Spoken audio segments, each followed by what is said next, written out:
As Sophia said in Golden Girls, picture it. Brooklyn, 1947. Mine is slightly different. Picture it. Phuoc Vinh, Vietnam, fall of 1970. I'm the adjutant, the 1st and 9th Air Cav, and part of the 1st Cavalry Division.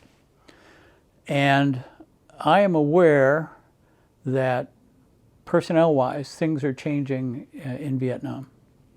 The divisions are being sent home. For a time, I was actually in a planning group that was working on how should the 1st Cavalry Division stand down. And we were reading after-action reports from the other units that had done it, all that kind of thing. And the standard was, if you had 9 months in country, you would go home with the colors. It was considered that your overseas tour was complete, 9 months. If it was less than 9 months, you'd be reassigned in country.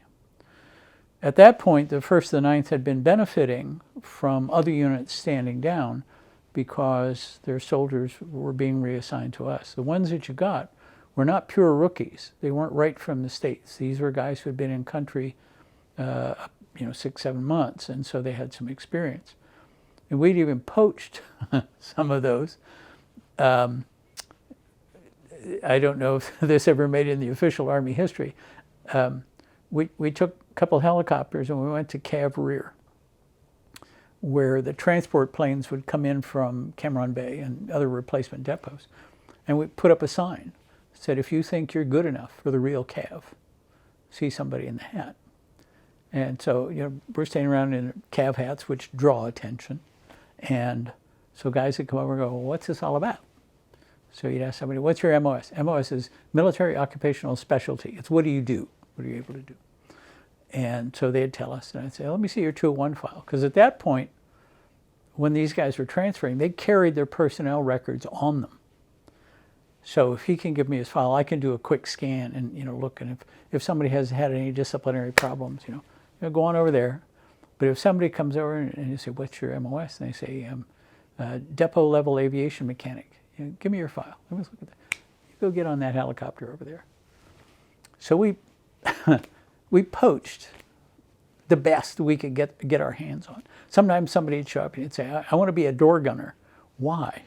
Well, I just spent 6 months in the infantry, and I watch these guys fly over, and they're up there, and they get to go home at night. I know how to work a machine gun. Well, you look at your, okay, go over there.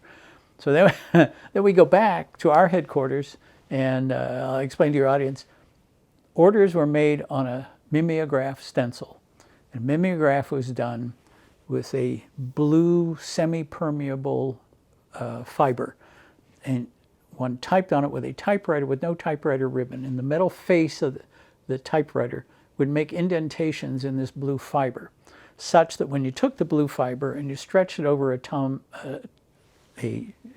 roller that had ink in it, when you rolled it around, enough ink would come through where that typeface had cut the fiber to leave an impression on paper that looked like each one had been typed. So it was called cutting an order when you typed into this mimeograph film. So we take these guys back, and then we take the order, and we put the division heading on it. And the only thing we'd leave out would be the order number, which had to be logged back at the division, and the signature. And then we'd take a bunch of these stencils, and we go back to Cavalry and say, here, we've already done your work for you. All you got to do is assign the number and sign it. And they'd rail and they'd scream, and I'd say, okay, well, have your boss call my boss. And because we were doing most of the work for the division at that time, as far as starting fights and that kind of stuff, the commanding general would just turn to the G1 and say, cope with it. They're doing it. Don't do that anymore. And that colonel would call me in his office. He said, I'm supposed to tell you, don't do that anymore. Yes, sir. Should I not do it anymore? I said, I didn't tell you. I didn't say that. I'm supposed to tell you, don't do it anymore. Yes, sir. So I knew that the Cav was getting ready to stand down. And at this point, I'm like 6 months in country.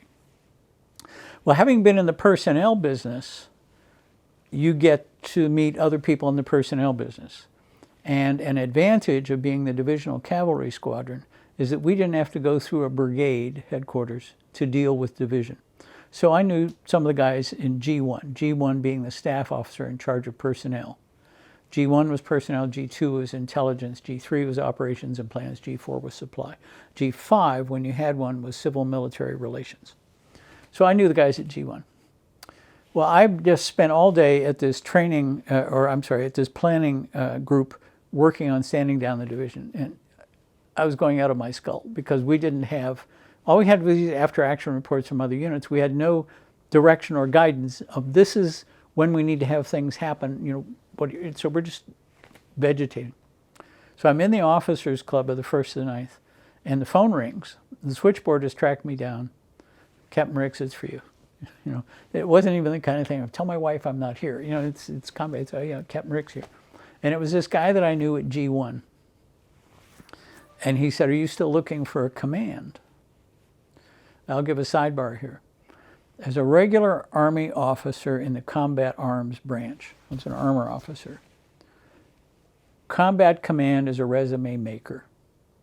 So as an example, if right now you were a 5-star high school football player and you had aspirations to play in the NFL, you want to choose what university you go to study, wink, wink. Actually, you're going there for semi-pro ball. So you want to go to Alabama, you want to go to Georgia, you want to go to Notre Dame, you want to go to Texas, some big name school, and that's how you make your name going forward. Well, if you're a combat arms officer and you're in a war zone, the object is have a combat command on your record. It's important going forward. So he says, you want a command, right? I said, yeah, sure. And he said, well, we just got this Twix, which was not the candy bar. It was shortened for an acronym, TWX. Imagine a teletype. It was like an all-services messaging process. He said, we just got a TWX, Twix. They're looking for a non-rated, that is to say, not an aviator, non-rated armor captain to command a cavalry troop in the Highlands. He said, isn't that you? I said, yeah. He said, well, good thing, because we were already sent your name forward. Get your shit together, be on the airstrip at 6 in the morning, you're coming to the cavalry, pick up your orders, and you're on your way. So boom, boom, boom, I go around, and leaving the unit is not a big issue because they're going to stand down and cut back anyway. The good news was the guys whose bunks were near mine, they scored a fan, which I couldn't carry with, an oscillating fan, which, believe it or not, was a ration card item. Cigarettes, coffee, alcohol, fans were on your ration card. So I had my phone, I had to leave it, couldn't carry it. Traveled 2 days in country to get to Ankei. Now, Ankei is in the Central Highlands. If somebody has been watching movies, Mel Gibson's movie We Were Soldiers Once and Young, that's where the 1st Cavalry Division was when they first arrived in Vietnam. The name of the little municipality there is Ankei. You want to show them the map of it? I think you have it. It's the second or third page in. Ankei is down here. It's on the highway QL19. QL19 is sort of like US Route 40. Blacktop Road, main thoroughfare between Quy Nhon, which is the port on the South China Sea, and Pleiku, which is the capital of the Central Highlands, one plateau farther up. So the 1st Cav Division arrived there in 1965, and the Division Advance Party under Brigadier General Wright were told to get ready for this division to arrive. And of course, they were bringing hundreds of helicopters. And the engineers said, no problem, we'll clear that space away over there. And the general said, no, time out, you can't do that. You go bulldozing all that foliage out of the way. When it rains, we got mud. When it doesn't rain, we got dust. Both of those are enemies of helicopters. So instead, we're just going to clear away the brush by hand. We're going to make it as smooth as a golf course. And part of the 1st Cavalry Division lore is when the Pentagon called and they were trying to get a hold of General Wright, and the person answering the phone said, I'll have to go get him, he's out on the golf course. And of course they went ballistic until he came in and explained, we're just trying to cut it so that it's smooth as a golf course. Well, when the 1st Cavalry Division occupied Camp Radcliffe, it's 16,000 guys, more or less. It's huge. Well, by now, all of that has gone home. The 4th Infantry Division has gone home. The Cavalry Squadron to which I am reporting is now on the very bottom southeast corner of that entire big base, where there was a hard stand airfield from the days of the French. And they renamed it Recon Support Base Buffalo. Buffalo being on the crest of the 10th Cavalry, and this was 1st Squadron, 10th Cavalry, one of the other Buffalo soldier regiments, 1st Squadron, 10th Cavalry, and it was RSB Buffalo. So I come in by fixed wing and make my way to the squadron headquarters and report in. Colonel John Mason was his name. Sir, Captain Ricks reports, and he says, "You're here to command C Troop?" "Yes, I am." "My helicopter is waiting outside to take you to your unit." First rate. Commanding officers, good deal. Commanding officers are special, which I'll address in a second. Well, it was his helicopter because they were still securing a big chunk of this perimeter fence, and it would take the helicopter to go out there. So I arrive and find the orderly room. The orderly room is like the office for a company size or troop size organization. It's called the orderly room. So I go in, introduce myself. The first sergeant asks for what is called the standard name line. That is what is used on orders. It's your name, your branch, your service number. And he was preparing assumption of command orders. They were going to cut an order on the mimeograph. Now, an assumption of command order is a very important document, because once you've signed that, you've taken on all the responsibility. In that day and time, there was an Army manual that was 8 by 10 and several inches thick on very thin paper, and it was all of the job descriptions for the various duty assignments in the Army. So you could just extract that, and that's what your duties were. And at the time we're talking about, the line entry for commanding officer was one sentence. The commanding officer is responsible for everything that happens or fails to happen in the unit. Period. That's it. That's all there was. Everything came through you. You've heard of chain of command. It is from commander to commander to commander. So as commanding officer of Troop C, I reported to the commanding officer of 1st Squadron, 10th Cavalry. He reported to the commanding officer Task Force Ivy, that being taken from the patch of the 4th Infantry Division, which is, this was the leftovers. And he reported to the commanding officer of 1st Field Forces, who reported to commanding officer USARV, United States Army, Vietnam. So it's command to command to command to command. So it's me, little old Ned, at the bottom end, directly up to the president someplace. So I've signed the order. It's now mine. I've got it. I have the responsibility and I have the authority, such as it is, for this troop. And while I'm still sitting at the desk, here comes the troop armorer. Now, the armorer is to guns as the mechanic is to trucks. That's the guy who's charged with the maintenance and upkeep and so forth. And he's got a 45 and 3 magazines of ammunition. And he says, "Sir, you will want this." Now, we're inside this concertina wire enclosure, big base camp. What's up? And then he said the most dreaded words, "Don't you know?" "Don't I know what?" He said, "Well, Captain Reichert was killed right there." And he pointed out the door of the orderly room to a spot in the company street. He was killed right there. Killed by who? Snipers? Sappers coming through the wire? What? This is a direct quote, please. He says, "No, it was them damn." What? So I turned to the first sergeant, Jeffries by name. "Top, what do you know about this?" He said, "Nothing. I got here today myself." Oh my God. 2 of us are rookies at this.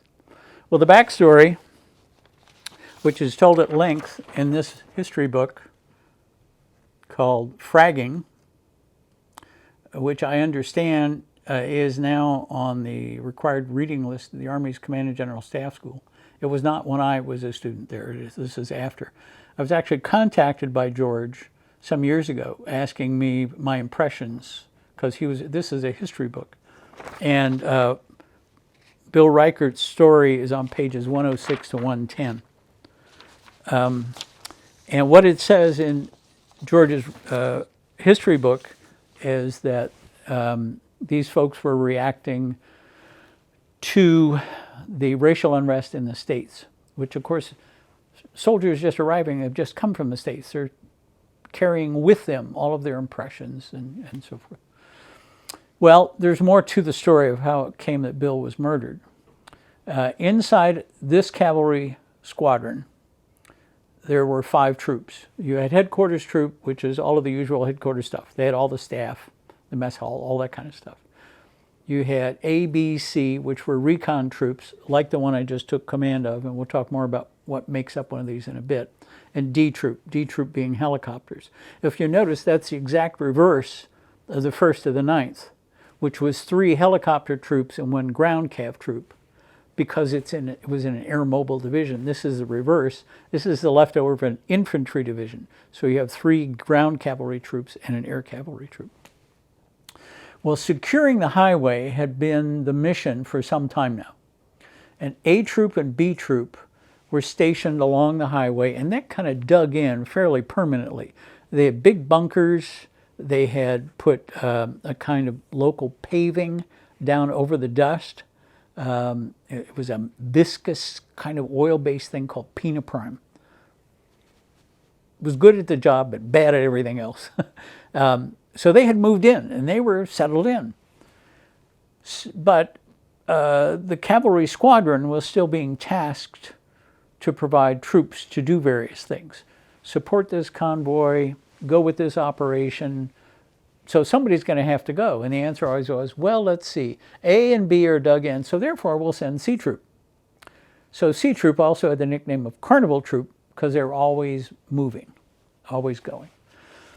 Now, the bad news was, from a leadership perspective, that if you commanded A Troop or B Troop or Headquarters Troop, and you had some soldier who was marginally ready for discipline, but you didn't want to do the paperwork, you shipped him off to C Troop. Put all of your bad apples in one basket and then send the basket away. And that's what Bill ended up with. There'd been a lot of turnover before he got command, and as we know, chaos is hell on discipline. And soldiers want to know who's in charge. And what are the rules?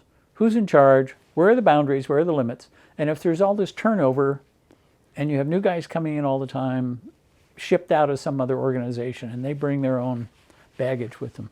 So Bill hadn't been in command for very long. And C Troop had come back to the base camp, and much like in the old days of the Western movies when the trail herd hits Dodge and the soldiers are now back in civilization and they're hoorahing and carrying, well, C Troop guys had been out in the bush for a long time, and now they're back someplace where they have a PX, there are showers, not warm, but there are showers, and gee, who are these guys who've been sitting around garrison all this time? And the answer was, well, you're causing troubles, therefore, Reichert, pack your guys and get out, go back out to the bush. So he had to tell his troop, pack your stuff, we're going. And they said, well, we just got here. He said, no, we're going. And that was when they shot him. Now, fragging, the title from the book and the image on the cover art, shows a hand grenade. And that was a common, not that I knew at the time, it was a common means of harming your superiors because a fragmentation grenade doesn't have ballistics like a rifle or a pistol. Fingerprints, very difficult to come up with anything. It's the explosion and the pieces that kill people. So it was called fragging. Well, this was all news to me. And nobody had ever told me about, well, what do you do if you're the next guy coming in? And oh, by the way, you're the next guy coming in whose boss did not tell him what he was dropping you into. Oh. So here's 23-year-old me, a young 23, I would say, even though I was approaching my birthday. And all of a sudden, this is a place where there'd been essentially mutiny and murder. And I'm dropped into it. Did they detail the shooting to you as to what exactly happened and who carried it out? Not at the time. Okay. I found out these details when I talked to George. When I was still in corporate America working, he tracked me down and called me and said, do you want to know what happened to the guys? And I said, no, I really don't. And he said, well, here's what happened, George. And he mailed me trial transcripts. At the time of their court-martial, of which they were convicted, the defense attorney got read into the record that they were walking down the company street with their firearms and the safety off. And the defense attorney got read into the record, that's not very safe, they could have gone off. And that was enough on appeal that they actually only spent several years in confinement and then were released on appeal, which I'm not a judge, so I don't. So they were walking down that main road and just shot this guy? Well, they had the encounter with the commanding officer, and he said, no, pack your stuff, we're going to go. And they had been egged on, and so they shot him. Now, by the time I arrived, those individuals had been apprehended fairly contemporaneously to the event. But it tells in George's narrative, they stood around the body and wouldn't let anybody come near it, even cover it up, and giving the Black Power salute and that sort of thing. So that was several days before I arrived. By the time I arrived, kind of the shock had set in with the rest of the people in the unit. And it was palpable. I, of course, didn't know who were the good guys and who were the bad guys.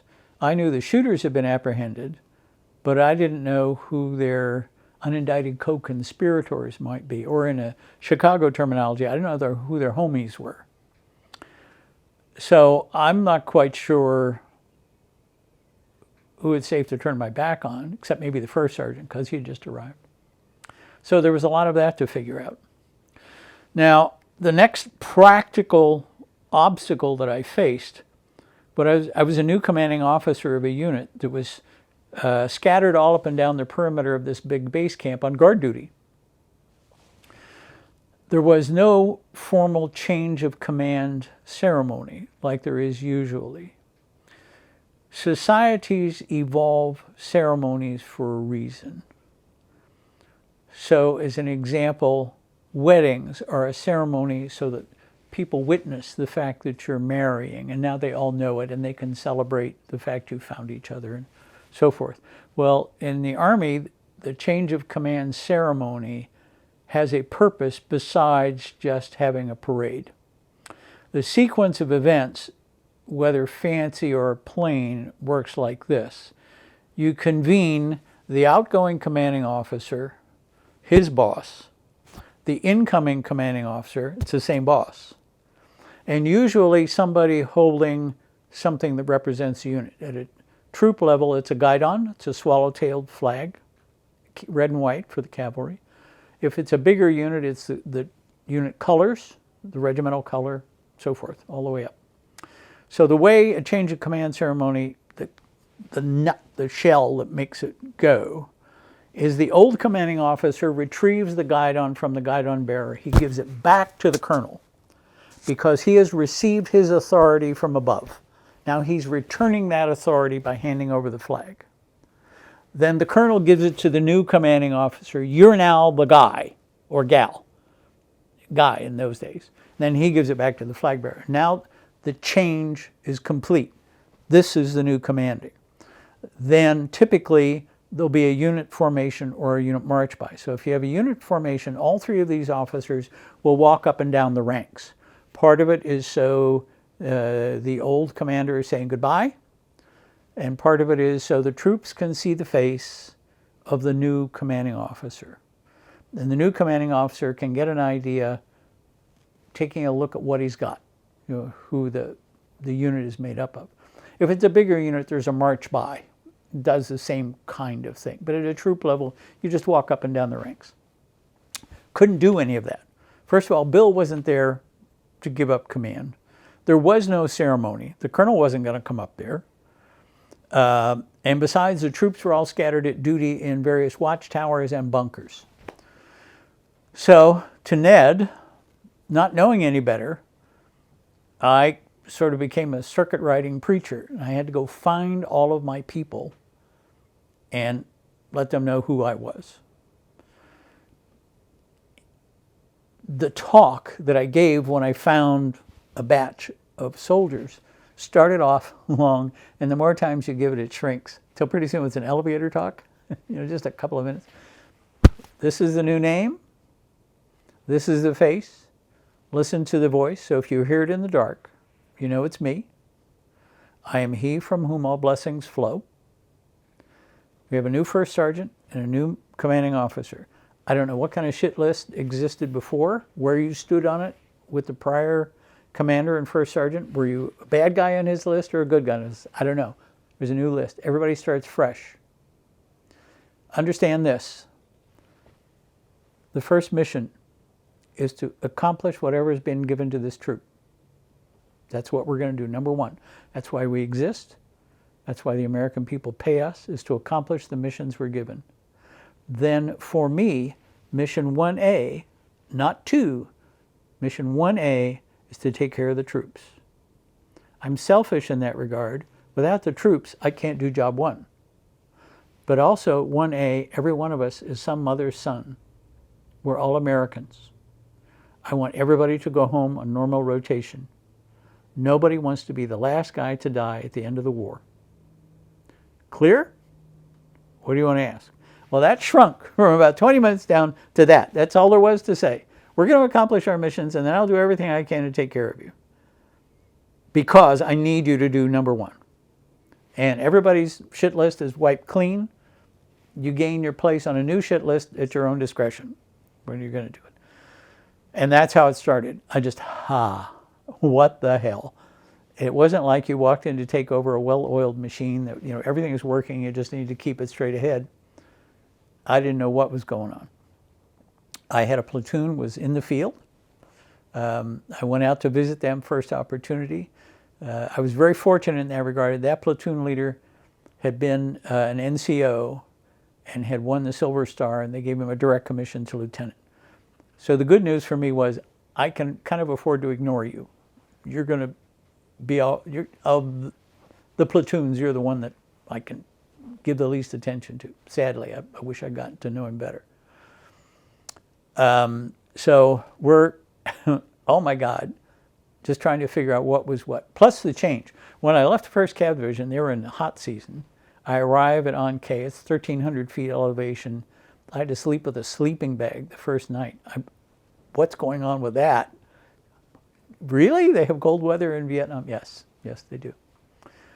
So no sooner had I got my feet on the ground than I got called to squadron headquarters, and I was told there was an operation that we were going to undertake. So they looked at this big map of the area, and they said, all this area north of Camp Radcliffe, no friendly forces have been out there for months. And we don't know what's going on. We don't know if somebody's building up, what's happening. So you're going to take your troop and you're going to do an area recon. Now, I even obstreperously blurted out, isn't that really a mission for the Air Cavalry troop? They can cover a lot of ground, and there's no roads or anything out there. They can do that pretty well. And I was told essentially, button your lip. This is your mission. Get after it. So we did.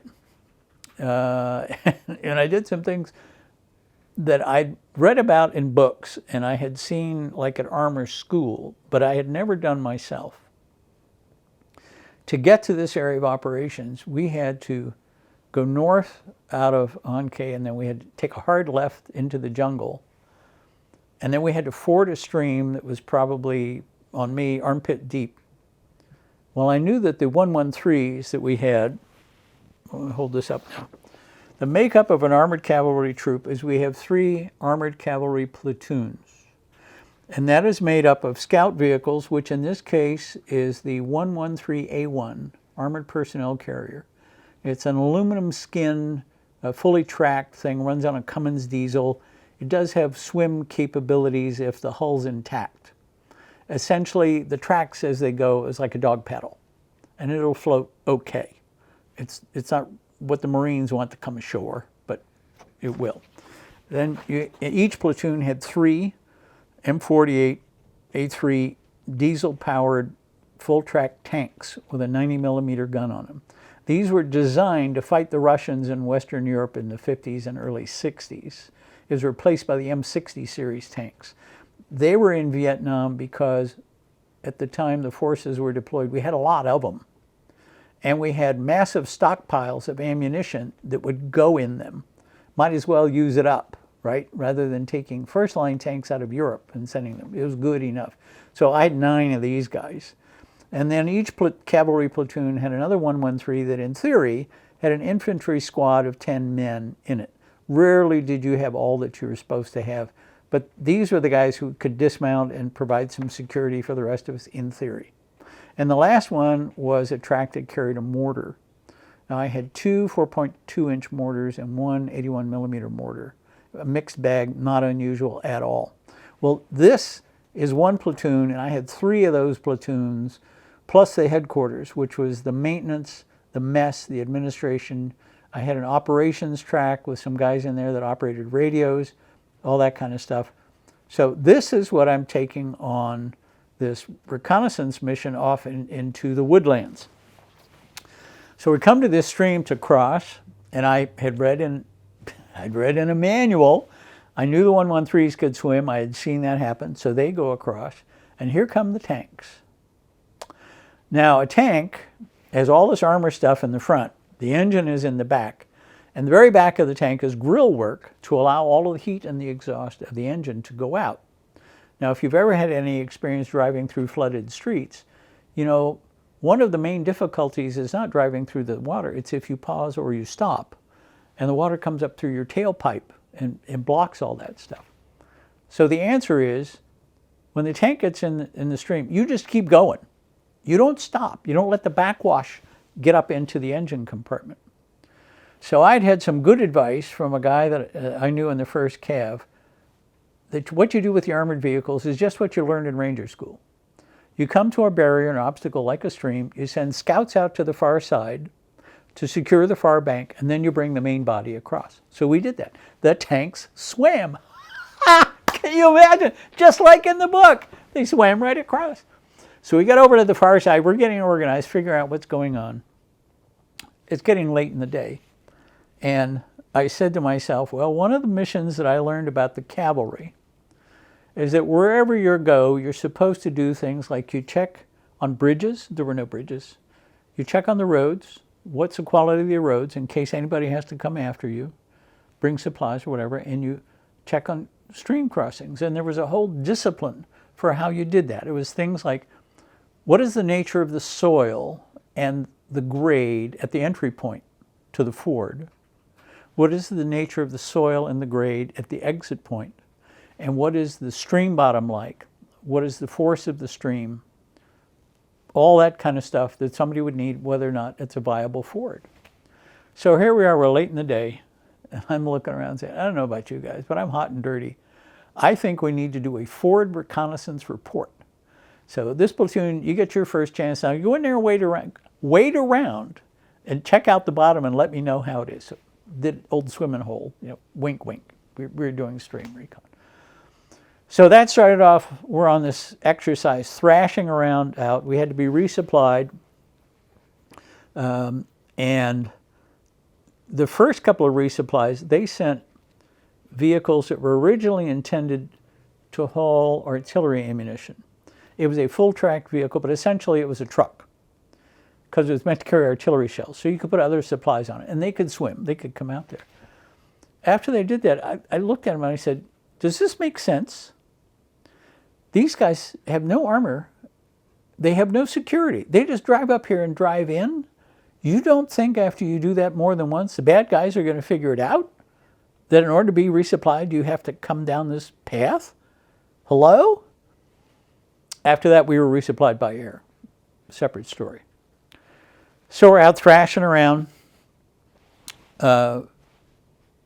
finding nothing, finding little 1-acre family farms with a hut. Our orders were that nobody was supposed to be out there legitimately. In theory, everybody was living in government-built villages and supplied by the government. They didn't need to go out and farm on their own every day. Well, I grew up on a farm, and I know that's BS. These people are going to go out and raise some yams and maybe some rice and bananas and something. And when we found these little things, we're supposed to burn them. And then I said, winning hearts and minds? That doesn't make sense to me. So we did search them. We didn't find any weapons. We didn't find anything of military value. So we just left the hell alone. And we're not going to mess with that. I didn't report that part, but that's what we did. So we're out, and we would form a night defensive position that was slightly different from the textbook. Now, the textbook says if you're in a place where there's not a line, in other words, not a defensive line, the bad guys are over there, you're over here, and you have barriers in between, you form what is called an assembly area. We did that in Europe. You were camouflaged, and you formed up organizationally. If you needed to, you could defend your perimeter. Well, in this kind of terrain and foliage, what would typically happen is you just take all these armored vehicles and you run around, you mash down a field, and then you form up on the inside, facing out, so the firepower is all going out. The drawback to that is if the bad guys are coming through the territory and they come across this big open space, where's the Americans? They have to be in the middle. Look, there they are. Well, fortunately for me, I had been keeping up with my professional reading, and I knew that there was an alternative to that that was called the laager, L-A-A-G-E-R, from South African Boer War times. That instead of doing the wagon train thing, just circle around, what you do is in the middle of that big place you're going to clear is you leave all the foliage there. So imagine a big bagel or a big donut. You mash out the fields of fire, and then using one path in, you go into that foliage and face outward. So if the bad guys come, they see this mashed down perimeter, but they can't see where the individual U.S. vehicles are in the middle. Takes a little doing, but it makes more sense than just mashing everything flat. We're out there, we're doing this operation, and I get a call on the radio that says, bring a clean uniform, a helicopter is going to pick you up in the morning, bring you back to base for a change of command ceremony. Not mine, the colonel's. And at this point I said, I don't have any clean uniforms, not parade worthy, certainly. The helicopter's coming to pick you up. So before I leave, I'm giving orders to my lieutenant, who's going to be in charge while I go. And there's another place where they're supposed to go have a look-see. Leave all the tanks and all the mortars here. You leave all the mortars so there's a centralized fire base for whatever you get in trouble. You don't go any farther than the range of the mortars can cover you. If you really get in deep doo-doo, you call for reinforcement from the tanks. In the meantime, the tanks will stay here. You just take the scout vehicles and go. Helicopter comes, takes me back. It's kabuki theater. You have representatives of each of the troops. I don't think the guidon bearer was even my guidon bearer. It was just somebody from one of my mechanics. All of the administrative stuff had stayed back at the base camp. First sergeant was back at the base camp. The executive officer was back at the base camp. Motor pool was at the base camp. Supply, arms room, all that was at the base. So we have this ceremony. Outgoing guy is John Mason, the guy who did not tell me the trouble I was getting into. And in this book, they talk about what happened to him afterward. He had some medals revoked and some bad administrative stuff, but not nearly enough. And the young guy was Peter C. Haynes, who was assuming command. So they had their change of command, and they're doing the punch and cookies reception thing afterwards. And I feel this tug on my sleeve, and it was somebody from the squadron operations shop that see troops in contact, which means there's a fight. I'm here, playing dress-up soldier, and my guys are in a fight, and I'm not there. And you remember obligation number 1A, take care of my guys, and I'm not there. What had happened, they came to a stream crossing and they did not do what they were supposed to do. The lieutenant drove his track into the stream, and then he stopped. And everybody was one right after the other stopped, while he is standing on top of his track looking at the map with his sergeant, trying to figure out what they're going to do next. And a man steps out of the woods into the stream, which is like looking down LaSalle Avenue, and shoots an RPG at his track.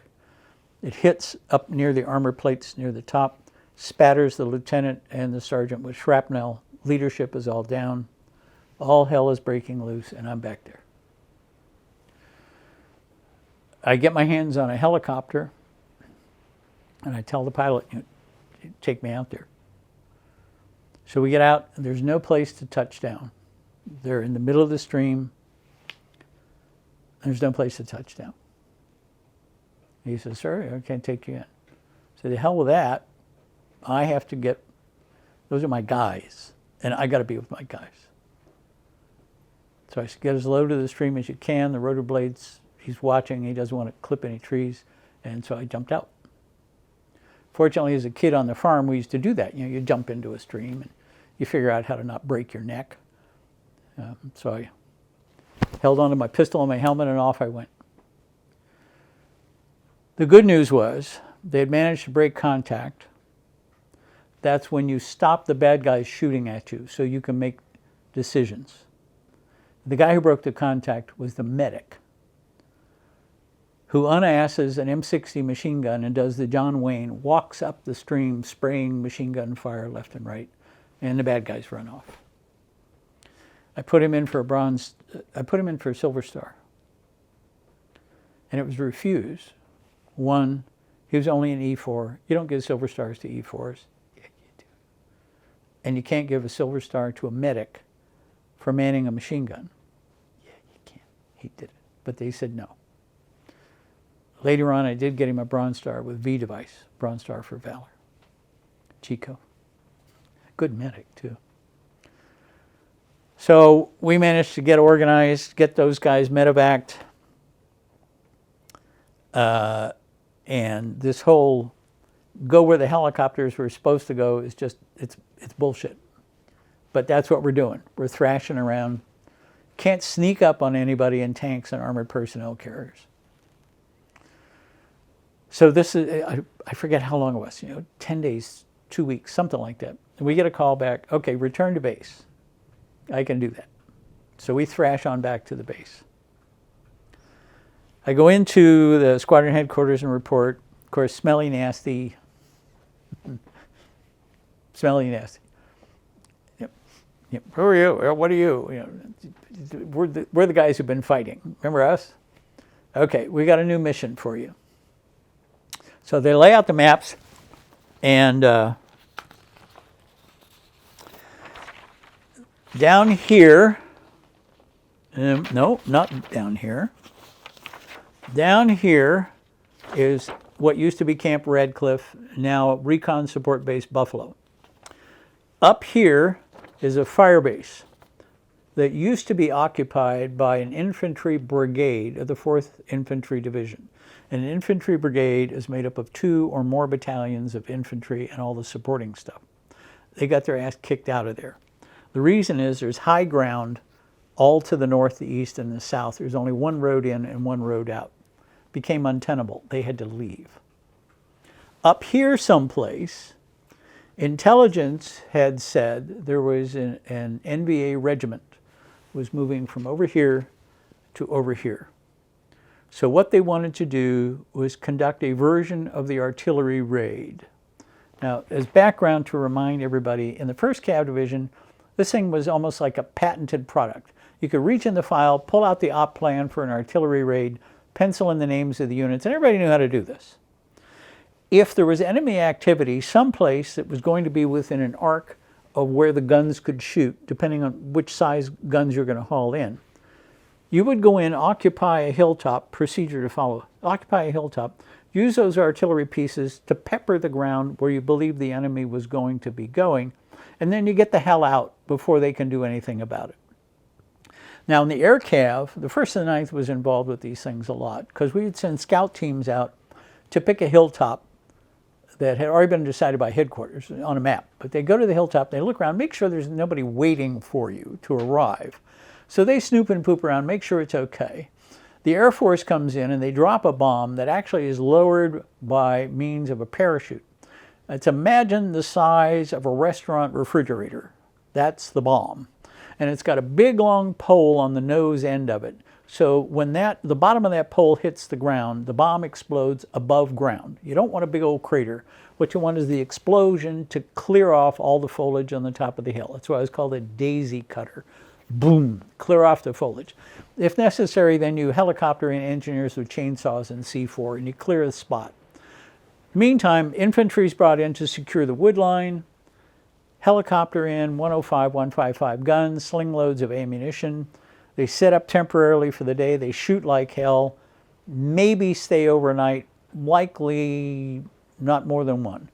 Because by then the bad guys could figure out where you are and start to gather their forces and they'll come up and do something about it. Put everybody back on helicopters and you leave. And the only way somebody knows you were there is somebody left sea ration boxes and there's no foliage on the top of the hill. Okay? So, Task Force Ivy, that is to say the 1st to the 10th Cav and the supporting battalions, I think it was 5th to the 16th Field Artillery.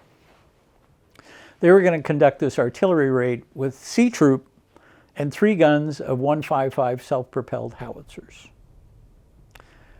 So they briefed me on this and they said, okay, you're going to leave tomorrow. This is the forces you're going to have. You're going to go up there and you're going to establish a base and then the artillery is going to fire. I'm thinking to myself, this is not the way we did it in the 1st Cav Division. We're going to grind up there on the road, only way in, only way out. A brigade got their ass kicked off of there, and I got a cavalry troop -1 platoon and 3 tubes of artillery. Oh, and 1 understrength rifle platoon from the 173rd Airborne, and 2 vehicles of 40mm anti-aircraft gun Dusters. A throwback to the World War II and Korean War days, when infantry wanted to have anti-aircraft guns organic to the formation. And these were the same kind of anti-aircraft guns that you would see on Navy ships of the era. Well, they put them on top of a full-track vehicle, a tank chassis, and they would tow a trailer with a generator and a spotlight on it. In case the enemy attacks you at night by air, you can do this. But it was great anti-personnel war. Anyway, all of this stuff gets shoved at me. You're going up, and the place you're going is called Fire Support Base Armageddon. Now, my mama sent me to Sunday school, and I remember reading about Armageddon as the battle at the end of days, which in the King James Bible is recounted in the book of Revelation. And that's where I came up with the title of my first novel about the Vietnam War, Revelation, because it was at Armageddon. So we go up there and we set this up, and we're sitting essentially on a bald sand dune. There's no foliage, no place to hide, surrounded by hills, 1 road in, 1 road out. The artillery guys set up, and they go about their business. In the meantime, I'm saying, what the hell am I doing here? So one day, and this goes on day after day after day. You remember the 1st Cav solution was maybe overnight, and then you get the hell out. We were there day after day. So one day, a helicopter comes in to land, and it's got a general officer's star plate on the side.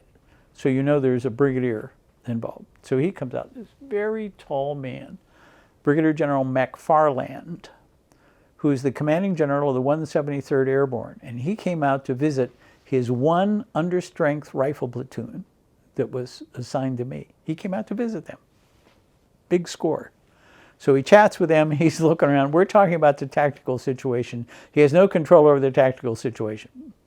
But he's looking at it. He sees his guys are stuck there with me. And he says, well, have you got everything you need? And long ago I learned when a general asks you that, you tell him the truth. Because if you say, no, sir, 3 bags full, we're all good, that doesn't help anybody. So I looked at him, I said, well, sir, I could do with a bulldozer. Why? Well, to dig in these armored vehicles, push up a berm in front of them, give them some protection. If we can't have all of the mines and the barbed wire we need, at least I'd like to be able to hide my vehicles. In the meantime, they're sitting there. It's like an auto show. Well, I'll see what I can do. Same day, here comes a Chinook helicopter with a little bitty Caterpillar bulldozer hanging underneath. It's about the size of a lawn tractor, but it's a bulldozer. It's an Army bulldozer, and there's an operator comes with it. And he's not happy to be out there with us. And he says, okay, what do you need to do? So we're talking about what to do. And I said, and then the next day he says, no, I'm here till sundown. They're coming to pick me up because tomorrow I'm going home. This is my last day in country. So you got me for today. I'll do what there is for today. Give me your priority. So I told him. And the guy worked like a beaver. He did not slack off. He's around pushing dirt and doing all this stuff. Then the tractor gets quiet. Why did you stop? I need fuel. Fuel?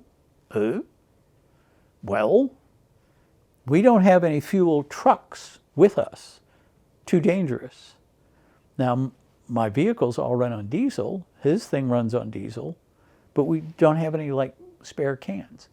When they brought his bulldozer, they also brought a thing called, the technical name was something like a fuel cell mobile. We called it a blivet. You've seen bicycles that are big fat tire bicycles to run on trails and that kind of stuff. Imagine that really, really fat, and instead of air in there, you have liquids. So that's where his diesel fuel was in this big jelly bean shaped blob. Well, the axle through the middle of the blob, because it is towable, the axle through the middle is also where the plumbing goes. And on the end, there's a plate, it's about that big, has a really strong spring behind it, keeps it sealed, so the fluids stay inside. You with me so far? And the way you get that out is there's an apparatus that clamps around the edge of that axle, and then you turn a wheel, and the screw force of that wheel pushes a plunger in, and it pushes that spring-loaded plate in, and the fluid can flow out. We had no such apparatus. So the fuel that he needed for the bulldozer to protect my tanks was in the blivet, and no plumbing. Get it out. Well, what do you do now, MacGyver? Okay, you adapt. I'll spare you the in-between steps that failed. We took the cardboard that came with a sea ration carton because it was kind of wax covered, almost like playing cards would be these days. We rolled it into a cylinder, held it up against that plate, and then taking what is called a tanker's bar. Imagine a straight crowbar that's about 5 feet long, heavy, and you get 4 or 5 guys pushing on that against that spring-loaded plate. Get it open just enough that the diesel fuel will flow down through the rolled-up sea ration carton, through a funnel and into a can, and that's how we got the fuel out. But he worked away pushing that bulldozer all around until they came to get him. Another day at Firebase Armageddon. And I'm sweating. Every night when I'm calling in my reports, I'm saying, when the hell do we get out of here? Can't just sit here. We got no defense, really. A couple nights we had some probes. The infantry guys got a little fire happy, popping off their rifles. I didn't know if they actually had targets, but you got to support them. And we can't stay here. So eventually, what happened is they sent us replacements. I do not recall who the replacing unit was. It wasn't from my squadron. So these guys came out, and there were some trucks came with them with supplies. So they pulled in. I'm briefing the guy who's going to relieve me because I want to get out of there before dark.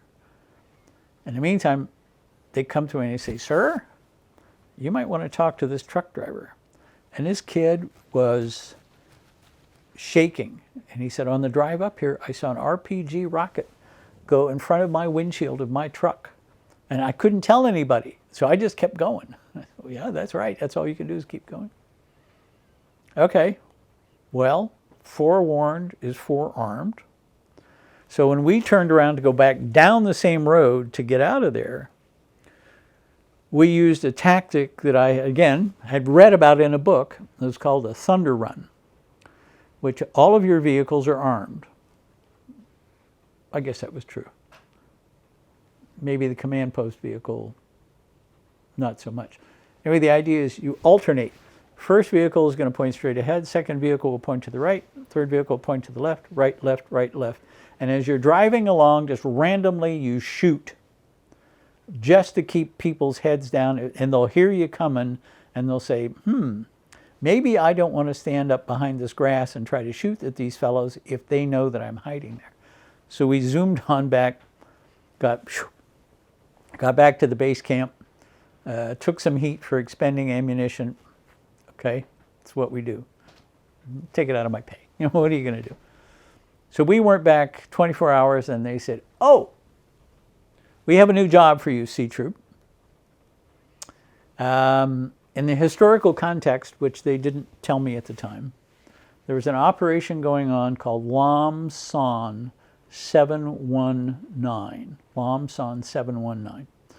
This was part of the plan for Vietnamization. That is to say, turn combat operations over to the Vietnamese, maybe with American advisors, but essentially, here, you do it. And what they were going to do is they were going to go to northwest part of South Vietnam, up near the DMZ, and they're going to have a big operation where they're going to have an incursion into Laos and try and cut the Ho Chi Minh Trail. In order to do that, they had scavenged units and parts of units from all over Vietnam to send up there. Some of the units that were scavenged, were armored vehicles that had been part of the 3rd ARVN Cavalry Regiment that defended Pleiku. Their tanks were all gone. Now, these were the T-41's tanks. It was a light tank, Korean War era. At the time I was in the U.S. Army, none of our units were using them anymore. But the Vietnamese had them. The paternalistic view was these were smaller tanks, these are smaller people, they can do the maintenance on them. Okay. Well, the Vietnamese were anxious about the fact that Pleiku, a major capital in the Highlands, had no real armor protection. There had been sightings, close your right eye slowly in a wink, sightings of communist armored vehicles across the border in Cambodia. Some of those were sort of like Bigfoot sightings. You know, people see things, what are they afraid of, and then that's going to be it. There were some PT-76s later in the war. I don't know that there were any at the time we're talking about. So the answer is, well, then we're going to give ARVN Sea Troop. We're going to have American forces answer to Vietnamese forces.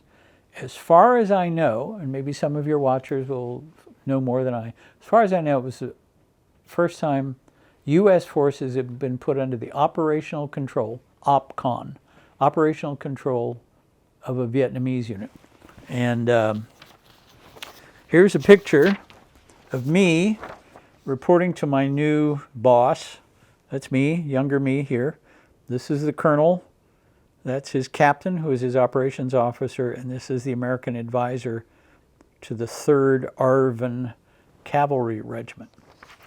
To do this, my troop was sent to a place called Recon Support Base or Fire Support Base Black Hawk that had been established, as far as I know, back in the days when the 1st Armored Division actually had forces in Vietnam.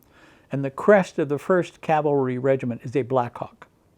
And so the 1st of the 1st was someplace in this vicinity. It's Firebase Black Hawk. And my job was to secure the highway, the same QL-19, like Route 40. Blacktop started down here in the vicinity of An Khê, came up through the Mang Yang Pass, where the French were massacred years ago, through the Mang Yang Pass, over here, and Pleiku's over this way. So I had this chunk of road, and I had 2 platoons of armored cavalry with which to secure the highway.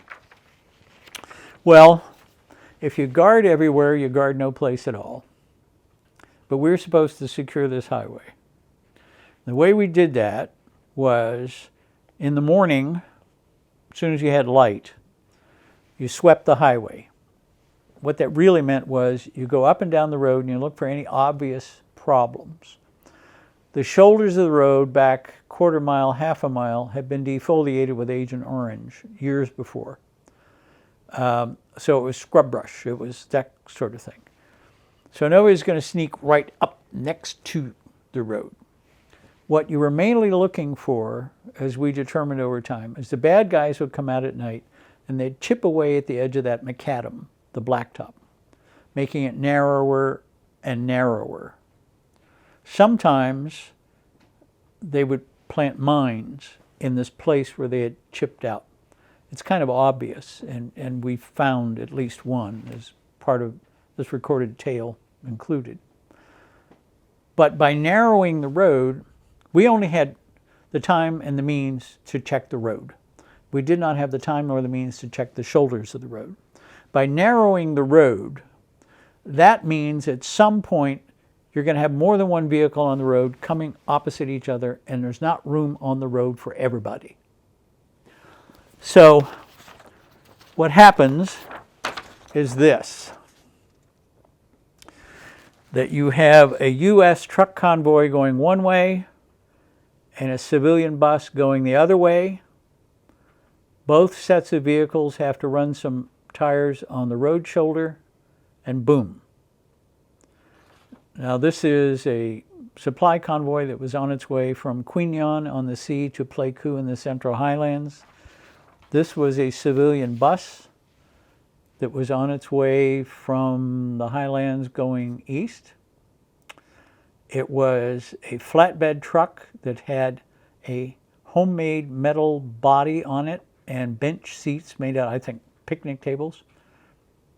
It rolled over on its side. It rolled over on the side that had the door.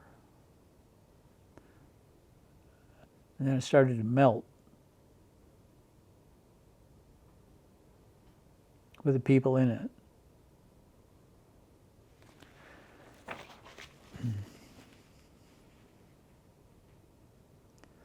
My guys tried to go down there and break open the bus as best they could so people could get out, but couldn't. And U.S. trucks on the other side of the road were blown up, guys hurt.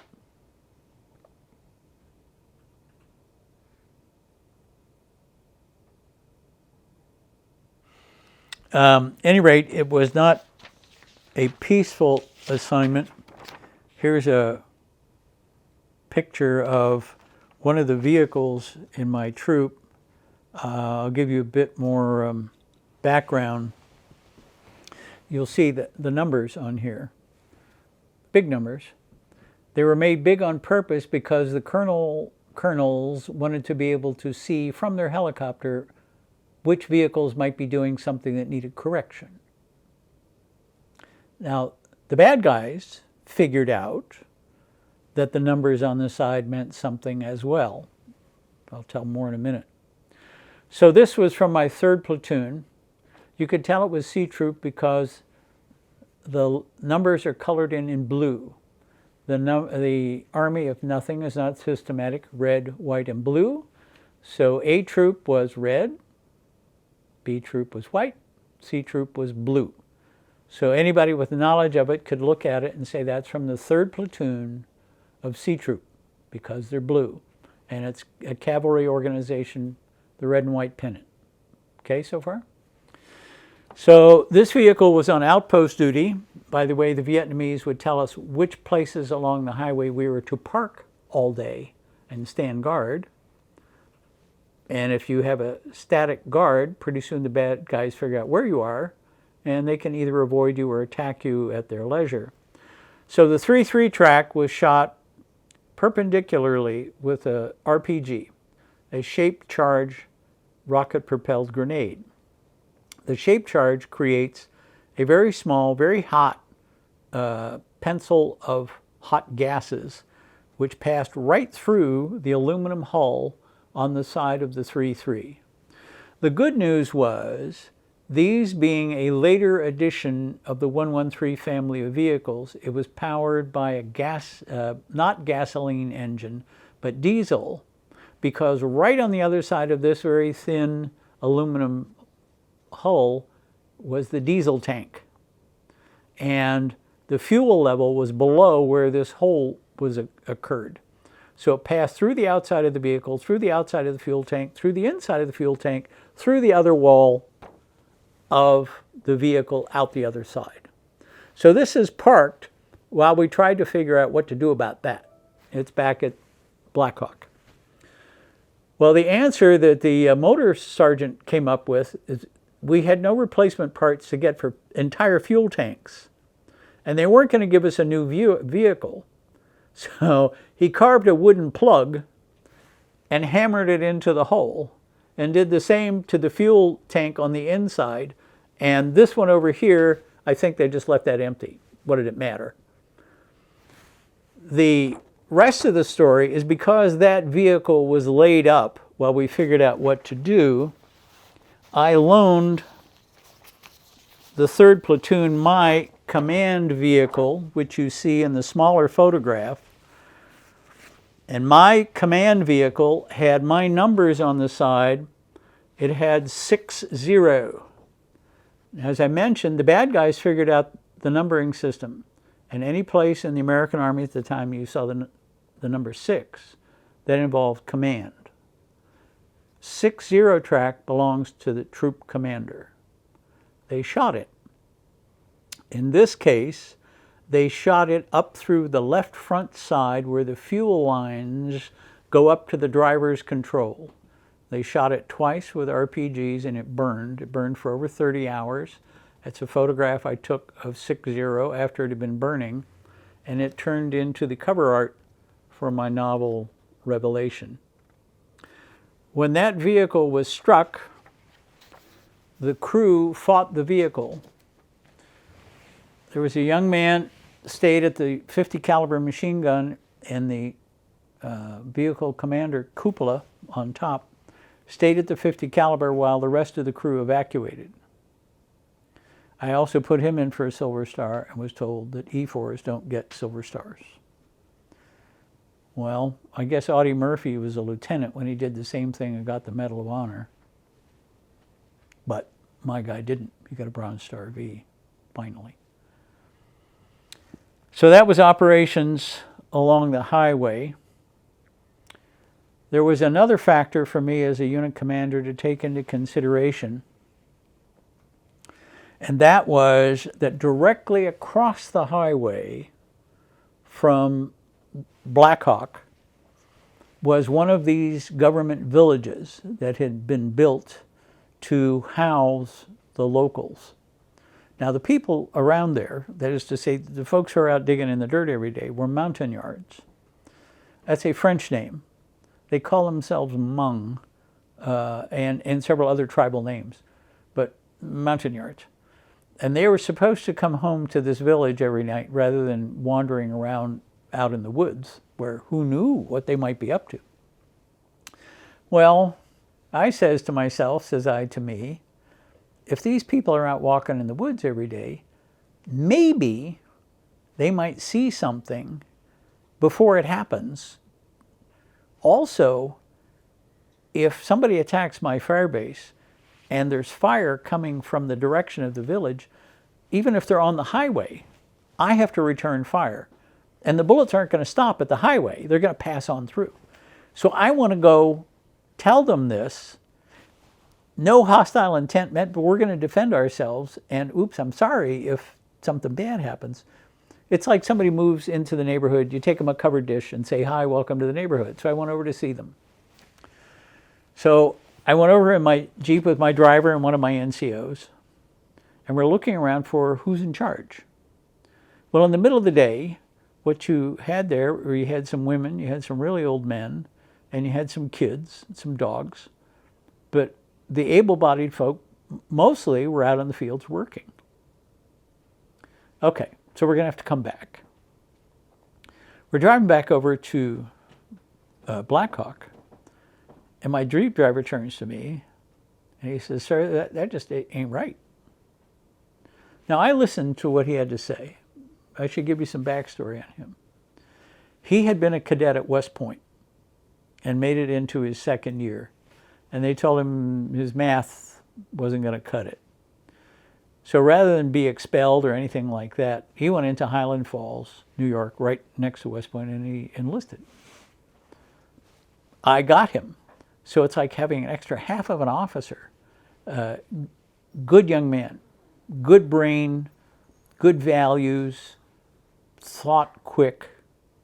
So when he says something isn't right, I want to listen. What is it? And he was saying, well, you could look at those kids, they're not getting enough to eat. And we got all this stuff. It ain't right. Okay. So more than taking a covered dish supper, maybe we could share some food with them. That's a good way to make friends. So we went back to Blackhawk, and I found my mess sergeant. These days they would call him food service non-commissioned. He was a mess sergeant. He was in charge of the mess hall, the food, the cooking. I was very fortunate to have this guy. His primary MOS was like a dietitian at a 1,000-bed hospital. But they didn't need any more of those at the time we're talking about, so they sent him to something else he was qualified in, which is running a cavalry troop mess hall for 180 guys. So I went to him and I said, do we have any extra food? Well, did you miss lunch? You want me to make you a sandwich? No, that's not what I'm talking about. I'm talking about, do we have any stuff we're not going to use?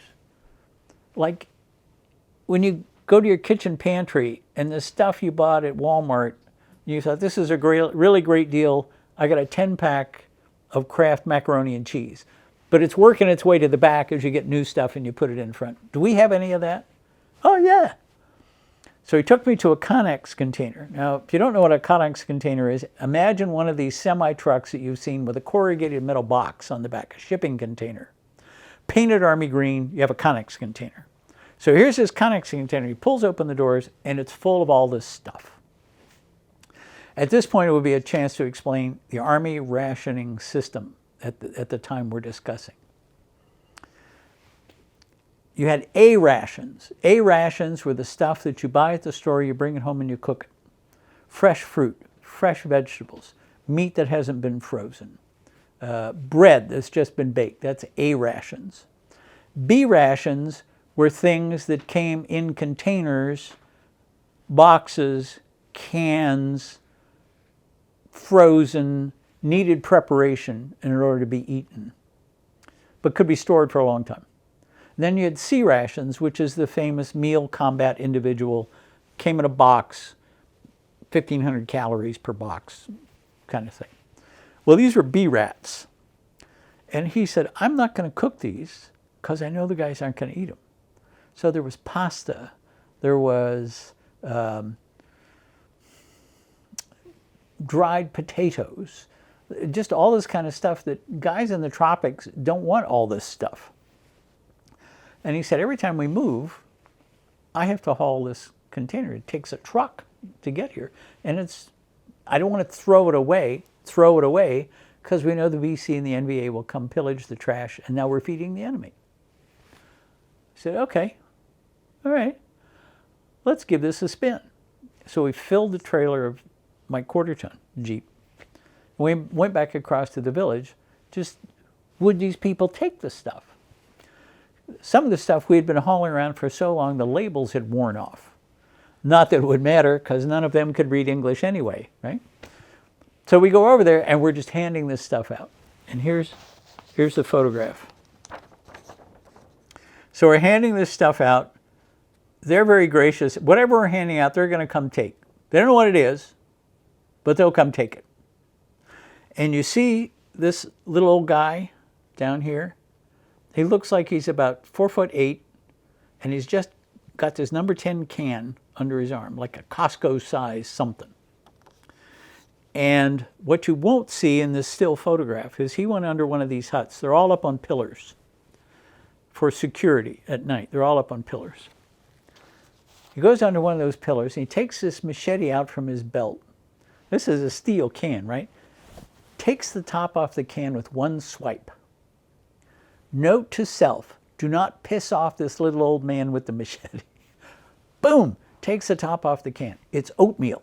It's dried oat flakes. So he proceeds to start eating this stuff.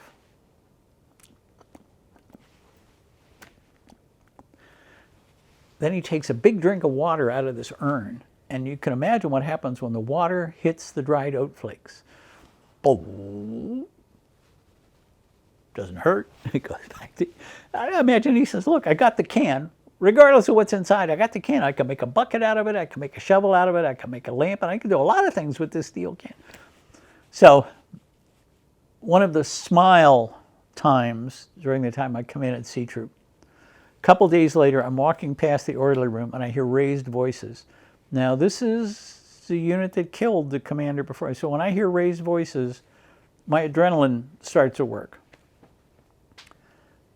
They're arguing about whose turn it is to get to go to take food to the village. And it's like two kids arguing over whose turn it is to have the remote for the TV. You got to go yesterday. I get to go today. No, that wasn't me yesterday. It was somebody else. I get to go today. So finally the first sergeant in his Solomonic wisdom says, why don't you both go? Great, let's go fill up the Jeep. So this was a big deal. Taking food across to the village, it was a treat. And I was so proud of these guys that they wanted to go share with the folks across the way. So to go back to the tactical situation, we finally made contact with some advisors in the area who had translators that we could have a sit down with the chiefs of the village. I don't know if they were called chiefs, mayor, the elders, the people who were in charge. So we went over to make an initial contact, and there's dogs running everywhere. They look sort of very common. Vietnamese dogs look sort of like a cross between a golden lab and a beagle, about that size. And they all had curly tails. I don't know why, but they did. So one thing you can be sure of with an American GI is kids and dogs, he loves them all. He's going to be open-hearted, scratching ears. Dogs, not the kids. You know, trying to give candy to the kids, this kind of stuff. So we make an arrangement. We're going to come back at such and such time. They're going to be available. The advisors from the local advisory group are going to be there, so we'll have translators. It's all copacetic. They set the date and the time. So we go over, and it's going to be held in one of these elevated buildings, one of these huts. Now the ladder was a log with notches cut in the side. You kind of go up sideways. So we're sitting around, there's a fire on a metal plate, and they got this stew stuff boiling. And through the translator it comes that part of the opening ceremony is we're supposed to drink out of this jug. Well, you know, I've seen John Wayne movies, you know, you smoke the pipe, right? So, okay, I'm up with that. So here's a jug. It's mostly like this, and then there's like a funnel at the top. So they pull the plug off the top, and it's the remains from a rice harvest. They put water in it, and they set it out in the sun to ferment. I went to college, you know, I could do this. So they took a branch or a stick or a piece of straw, and they pulled this thing down. They put it on the top. And then the translator says, now, here's a straw, because we have rice. It's like a straw. Straw is the bottom part of a wheat plant in nature, so it's just a hollow tube. Here's this straw, and you're supposed to drink from this 3 times. Okay, I can do that. So I proceed to drink, and I'm trying to empty this vessel at the top. And there's laughter, and they're saying, no. And by now, you know, my head is starting to spin. And they said, no. You're only supposed to drink until you expose the twig that was bent down, not the whole thing. But now that you've drunk the whole thing, you can't back off from that, dude. So they pour more water in it, and I have to drink twice more. Well, by now, one eye's going this way, and one eye's going that way, and I'm all fuzzy. And they're passing around, and there's great laughter, and, you know, it's like binge drinking in the middle of the afternoon. And so this has been through the transfer. I'm saying, look, you know, we want to be your friends. We want to be the neighbors. If you see stuff going out in the woods, would you tell us so that we can head it off and it won't turn into a big fight? Because if there's a fight and we have to shoot this way, we have to shoot this way. And you know, I'm sorry, but we're going to have to shoot. Okay, that's all fine. Well, just then, my Jeep driver is down at the bottom of the ladder. Sir, the colonel is arriving in 05 over at Blackhawk by helicopter, and he wants you to be there. Okay, so everybody's good here. We're all good. They wanted to drink some more stuff, and I said, oh my. So I'm heading to the Jeep. I make the first step on the ladder. And then I'm on the ground, and the Jeep drivers put me into the Jeep because I'm well and truly potted. So we drive back over to the Firebase. The colonel's helicopter lands, and I'm out there greeting him. It's like an episode from MASH. But he doesn't know from nothing. He's trying to get acquainted. He comes in, he wants to look at the manning chart, and he wants me to tell him all about the NCOs that man the various vehicles. And I'm busy trying to stay awake, and he's grilling me on things that rightly he should. You know, do I know my people? That's what I remember about the afternoon, is groping for something to say about each of these people. In the meantime, things are happy in the village. They're all good. And we come up with, I say we, probably one of my sergeants came up with an idea of, well, sir, if they do know something, how are they going to tell us? Yeah, fair. So, let's put them on the party line. We had a telephone that sat on a base about so big. It had batteries in it because you need electricity to send the signal. And there was a crank on the side, which is how you got the attention of the operator. It sent a burst of electricity through to the switchboard. It would drop an indicator so the switchboard operator would know to plug in. If there was no switchboard, it was just phone to phone. When you cranked that, it made a clicking noise rather than a bell. Clicking, if you were out in the woods type situation, could more easily blend into the background, but you knew that there was a call.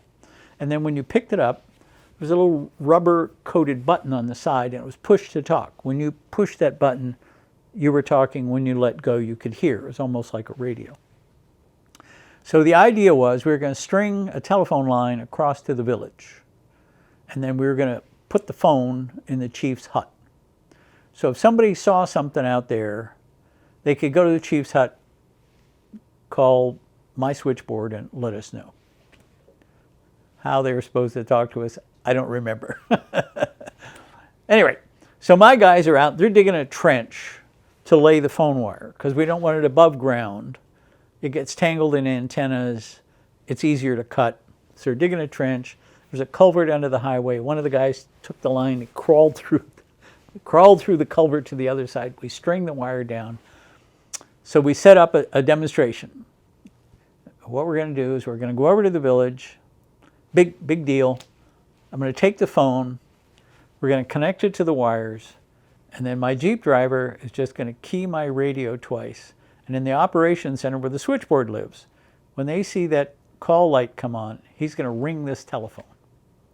Magic, right? So we go over, everybody's gathered around. We got the translators, we got, it's a big ceremony. Chief, I give you this telephone. Here, look, now it's hooked up. Now you can call me whenever you want. So I indicate to him, it must be for you. The phone's so he picks it up. He already knew about the hand thing. Hello? And he lets go. The voice on the other end says, hello? Hello? The voice on the other end says, hello. And then he's passing it around. Hello? Great treat. Big happiness. Everybody's in love with everybody. They never needed to call us. But I thought it was a connection that made it easier for things like that to happen. The next Sunday was April. It was in April. It was Easter, the episode we talked about before with the mines. And the way we found that mine is one of the guys from the village had taken pieces of wood and built a little barricade around where this mine was, and he stood out on the highway and flagged down my guys when they came that way, to which I attribute good relations with the neighbors. let's see if I got any other stories to tell about that. I want to tell you a story about one of my operations sergeants was a young man from Atlanta, subscribed to the Atlanta Journal-Constitution newspaper. Now, mail in those days, outbound from Vietnam home was free. Up where the postage stamp goes, you wrote free. If the return address was from an Army post office, APO, in Vietnam, it went free. Coming to us, if you didn't put a 10-cent stamp for airmail, it came by ship. And God only knows when you're going to get it. Well, newspapers were bulk mail, and it came whenever there was space. If there was no space, it got shunted aside. So this kid would get his newspapers from Atlanta sometimes once a month. He'd get a bundle like this. I don't know what's important about his being from Atlanta, but I remember him vividly. Anyway, he came down with malaria. Bad. I don't know if he'd been skipping his pills that they gave. I don't know why, but he came down with fever, really bad fever. My medics were doing what they could for him, but his fever is 104. We're living in these sandbag bunkers, no windows. We had no electricity, so the light was a candle in a can. It's very Revolutionary War kind of stuff. He had this fever. We had no ice. We only got ice every 3 or 4 days, and there was no ice in the mess hall to cool him down. So we sent out the call for, okay, we know nobody's supposed to have alcohol, but if you will bring the alcohol here, nothing will happen to you. We need to pour it over this guy, try to cool him down. There's a monsoon going on, terrible winds outside, it's dark, it's raining, just awful. It's nighttime, so we can't take him to Pleiku to the hospital. So I said to myself, well, don't ask, don't get. I'm going to try. When I was a new guy at the 1st Cav Division, they had given us 2 radio frequencies on the FM radio that was for dust-off, medevac, medical evacuation. And they say these 2 frequencies work everywhere in Vietnam. If you don't get a reaction on one, call the other. So I dial it up on the FM radio, dust off, dust off. I forget my call sign, but Charlie 6. Dust off, Charlie 6. Voice comes back, this is dust off. Guy really sick, bad fever. This is where we are. We're not that far from Pleiku, 20 miles maybe. Weather is terrible. Now, I had met some of these guys during administrative runs to Pleiku. They had also been in the 1st Cav Division, so they also wore a big Cav patch over here. They said, we'll come.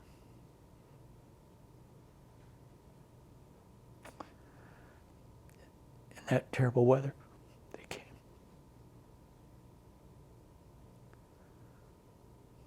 Came for my guy. So I submitted the paperwork. I don't know if it ever happened for DFCs, Distinguished Flying Cross, for the whole crew, because they came for him and he lived. His malaria was bad enough he got sent home, but they came for him. I don't know what would have happened if we'd had to wait 12 hours for daylight to come. But they came for him. Get broken up. What else we got? This is a picture of my executive officer, Michael Hourhan, by name.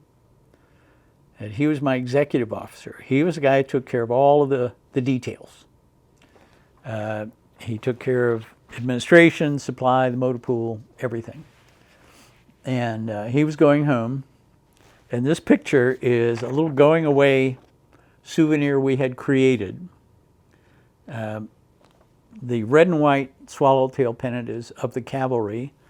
that fraction up at the top says 1st Squadron of the 10th Cavalry Regiment, and it's C Troop. And there's an inscription down there that is sort of a buzzword phrase within the cavalry for him to take home. It says, if you ain't Cav, you ain't... I'll leave that off so you don't have to edit that part. But that's kind of the spirit of the thing, of the cavalry is different. During the time that we were at Black Hawk, we were detailed to keep one platoon at the squadron base camp at all time. Now, I didn't like that because that meant some of my guys were always beyond my supervision, beyond my control, beyond my ability to care for them. But I also understood Sun Tzu wrote in The Art of War, first you secure the base. The squadron was in this little rump, as I've described, of what once was a division-level base camp, that now it was a cavalry squadron and some additional odds and sods. I don't know who they were. They never truly finished building the fence to segregate the airfield from the rest of the big base camp. So imagine you had a castle with walls and a moat, but you only used part of the castle and you left the rest of it open and anybody could walk through.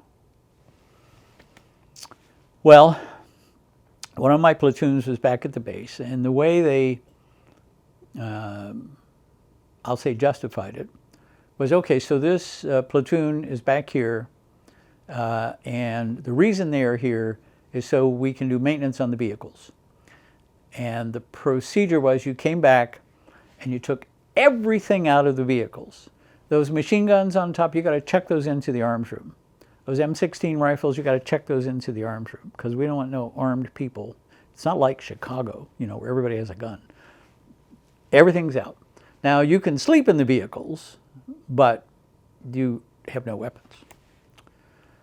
So in early April, some BC came through the very flimsy wire that separated Buffalo from the rest of what was Camp Radcliffe. And they're tossing satchel charges right and left at all these parked vehicles and everything else. One of my guys, Tommy Blatz, age 20, from Kentucky, had a personal weapon. He wasn't supposed to have that. A revolver, of all things. And so these guys are, bad guys are coming through. So he's trying to defend himself and his pals with this revolver, gets killed. So I want to write a letter to his family and tell them he died fighting for his compadres. No, you can't do that because he was breaking a rule. You're not supposed to have personal weapons. So no, he was doing a bad thing. You can't tell the family that. I wanted to put him in for a medal for fighting back. No, you can't do that. He was breaking a rule at the time that this happened. So no, we can't say that that's a good thing by giving him a medal. So I never got to tell them how that happened. And Tommy was the only man who was killed while I was doing Job 1A of taking care of my guys. His name is on the wall. And when I have a chance to visit an example of the wall as they travel around, his name gets mentioned, so his name stays alive. But Tommy Blatz of C Troop was my guy. And right or wrong, he was my guy. And he's named. He's a guy, Tommy Blatz. What's the spelling of that last name? B-L-A-T-Z, Thomas Blatz, age 20. So I left C Troop, and before I got to go home, the squadron needed an adjutant again. So they said, here, you know, you can do this before you go home. And I thought of this anecdote to tell you. At Buffalo, among the things that they had a PX, Post Exchange, which is like a cross between a Walmart and a 7-Eleven. And they had PG&E, Pacific Gas and Electric, same people who caused the forest fires in California these days. Well, they were there. They ran the infrastructure, the electricity, the plumbing. They had plumbing. We lived out of a jerry can. All this stuff was going on. And they had a representative there of the American Red Cross who had their own means of communication. And they would try to communicate back home, solve domestic problems. So I'm the adjutant again, and I'm sitting in my office, which was a bunker, and this guy from the Red Cross comes in. He looks like he was dressed at Abercrombie and Fitch or something, a safari jacket, and he just has his little Red Cross pin. What? What's up? Well, soldier John Smith. He's got an emergency back home. We're going to recommend, and Red Cross's word carried a lot of weight, we're going to recommend he gets an emergency leave to go back to the States. Oh, okay. What's going on? Well, his wife just had a baby. Oh, happens a lot, Yeah, but he's been in Vietnam for 10 and a half months. Oh, awkward. Yes, and we have it confirmed that the father of the baby is the same as the father of the soldier. Oh, more awkward. So we have authorization for him to emergency leave. Yes. Where is the soldier? Well, he was near at hand. He could be brought in. Now there was a fixed-wing airplane that was kind of the stagecoach, or the train, that came in and out, was going to arrive shortly. And if we could get the paperwork done, we could throw him on this plane. He's on his way today. Well, emergency leave took this many copies of orders because, the Air Force needed authorization. Why are you on our airplane? He's going to fly from here to Pleiku, from Pleiku to Cameron Bay. So anyway, what you needed was this many things. Well, the way you make this many things is you mimeograph them, right? So my guys, I had clerks who had no ribbon in the typewriter. All they did was orders. It's crazy time. Everything's going on. Great.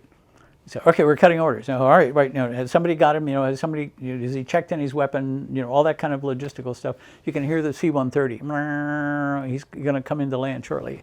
Okay, and somebody says, "Oh crap." What's oh crap? We ran the orders. Yeah, you didn't sign the stencil. So we have a stack of like 50 sheets of paper that are all correct, except they have no signature at the bottom. It's blank. They're no damn good. What's the answer? 50 original signatures. So you can hear the airplane, and he's coming in. And I'm signing as quickly as I can. By the time you get to like number 10 or 12, your hand is starting to cramp. The signatures don't look alike. And they're saying, it's the Air Force. They don't know what your signature looks like. It's good. Eventually we got all of them signed. He got out the door. He got on the airplane. I'm nursing my hand. I feel like I put a bucket of ice, cramps.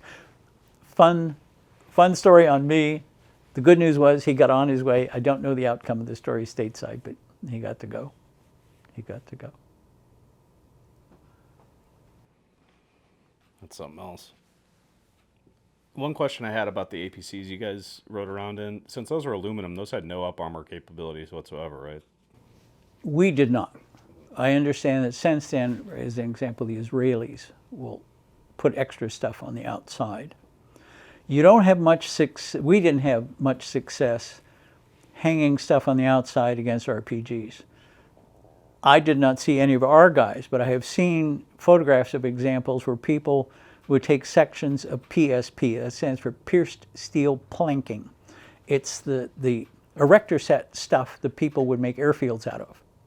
I don't know, 6 feet long, so wide, with hooks and tabs on the sides so you could fasten them together. They had holes in them so that they wouldn't retain water, PSP, pierced steel planking. That people would hang those on the side of 113s to try to deter RPGs. These days we see photographs from the Ukraine war of armored vehicles that they put stuff over the top because the drones come in from the top. Look like bed springs. It's just some standoff to make the thing go off. When our guys would go into a fixed position, they would put chain link fence in front of the vehicle, 3-4 feet in front of the vehicle. The chain link was sturdy enough that if an RPG rocket hit it, it gave enough resistance that the head would detonate. And then it was far enough away from the vehicle that it never got the concentration it needed to pierce the planking, pierce the armor. Not enough concentration to pierce the armor. The thing was, unlike, say, photographs you've seen of Patton's tanks in World War II where they would stack sandbags on the slope of the tank, you couldn't do that because it's a box. So what guys would do, they couldn't do much against the RPGs, but a worry was mines. So what they would do is they would put sandbags on the floor inside the passenger compartment. And when you see photographs of the era, most of the people who are riding on 113s are not inside. They sit topside, and they open it. There's a cargo hatch that fills most of the top, and you can fold that back. A version of that is what is done to allow mortar tubes to operate. That's a slightly different folding, but all of them had a cargo hatch that you could open. And so they would sit on top and just dangle their legs inside. If an RPG came through, it might clip you on the legs if it went through. But it's safer for mines if you're sitting up on top. The problem was the extra weight of the sandbags was hard on the suspension system. Now they used a torsion bar suspension system through the road wheels. And if you put enough stress on that, then any kind of bump you hit would fracture that torsion bar. And then you had to pull the bar out, and it was a big pain in the ass. Well, you had the other thing with ACAVs, that what differentiated a 113A1 and a 113A1 ACAV was the ACAV had a ballistic tub around the track commander's hatch. Not much armor plating, but it was enough for, say, shrapnel or maybe mine blast, that kind of stuff. So it was shaped like so, most of a circle, and guys would hang grenades and personal weapons. And then the 50 caliber machine gun was on a ring mount that you could swing this way. But then on either side, facing forward, you had an M60 machine gun with, again, a little blast shield in front of it. So when you got in contact, you had 3 machine guns going. 2 of them at 7.62 millimeter and 1 at 50 caliber. Well, if you got in a fight like that, guys would go through ammunition like mad. The solution to that was they would pull up the floorboards of the ACAV, and down between the torsion bars they would stack ammunition cans. And then they'd stack another layer, and then they'd put like a mat or something on the top to give an even footing. That's a lot of dead weight. So it slowed the vehicle down, lowered the center of gravity, made the torsion bars more fragile. But when you got in a fight, guys are going through ammo like mad. The other thing that you faced was they would go through machine gun barrels like mad. The fire discipline that you're taught in school, firing an M60 machine gun, is you squeeze the trigger and you count to yourself, fire a burst of 6, and you let off. Give just that couple of seconds for the barrel to cool down. Fire a burst of 6, and then you quit. Now you'll see video of, say, helicopter door gunners, also with an M60 machine gun, but you got a 100-mile-an-hour wind blowing across the barrel, giving you a little bit of cooling. Well, on armored vehicles on the ground, you didn't have that wind, that assistance. So it wouldn't take long if guys were going that the barrel would start to get hot, and then the barrel would warp. And either that would throw the bullet some direction you didn't want it to go, or in some cases it would fracture, and then you have injury to the gunner. The M60 machine gun did have interchangeable barrels, an idea that we got from the German MG-42, I think it was, in World War II. So as you're looking forward along the gun, there was a tab on the side that you turned, and that released a mechanism. And then you could take that barrel off. And of course, why are you taking it off? It's hot. So you have these asbestos oven mitts that you handle the thing with. And then you put another barrel in, you replace the tab, and now the M60 is ready to go again. But typically, the gun only comes with 2 barrels, one in and one spare. But when you heat this one up, if that one isn't all the way back down to skin temperature cool, you have a problem. So the answer is fire a burst of 6. Take a pause. Fire a burst of 6. But it's hard to remember that when the other guys are shooting back at you. The .50 caliber was an even more drastic situation.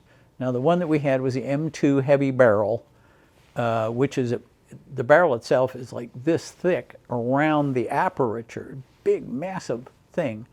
It fires at a much slower rate, boom, boom, boom, boom, does wonderful things when the bullets go down range. When that barrel gets hot, there is no quick change system. You have to unscrew it, like screw it, then you have to put a new one in, and then you have to do, or had to do, I think they've changed it since then, they have to do a thing called set the head space and timing. That has to do with where the face of the firing mechanism is versus the bullet. And there was a gauge for it, early, left, late, right, and you had to click it back. And it wasn't something you could do quickly. So if your .50 caliber barrel overheated, that was not good, because then you're in a world of pain until you could get this thing set right. So fire discipline on the .50 was really important. Otherwise, you're doing stuff in combat that's hard enough to do just in an arms room. So the armor around the 113 was really only good for shrapnel, that kind of stuff. Even a .30 caliber armor piercing would go through that aluminum. And when I was a cadet at school, they brought up 113 from the local National Guard Armory, and we were going to put on a demonstration, I don't know, Veterans Day or something. So they had a bunch of us from the ROTC detachment. We were going to sit inside, and we were supposed to be the infantrymen. And it was going to pull up, drop the ramp down the back like they planned to do in Europe, and we were going to run off and be the fierce. As a treat for getting to do this is we got the lowdown. They took off the engine compartment panels. We got to look around, got to see where the ammunition. The theory of it was the ammunition was stored behind the heads of the passengers sitting on these 2 bench seats, which wasn't nearly enough. So we're sitting in there and they're talking about, this is, 1/4 inch and 1/2 inch and all this stuff. And, I'm 20, whatever. I go, sir, that doesn't seem like that's very safe. And he looked at me and he said, son, you're not in a safe line of work. I guess you're right. On the other hand, 1/2 inch of aluminum armor is better than 1/8 inch of cotton sateen. Yeah, I think it's crazy to think about, because I work in at Clear Armor True Armor, which is who is actually going to be sponsoring the second part of this video. And they have a hemp product now that can stop a 44 mag. 2 of them together, 2 boards together stops an AK 7.62 by 39, and they're less than a pound per square foot. And just thinking about that versus like Steel 500 and a lot of what people are using now, even still, to stop rounds is wild.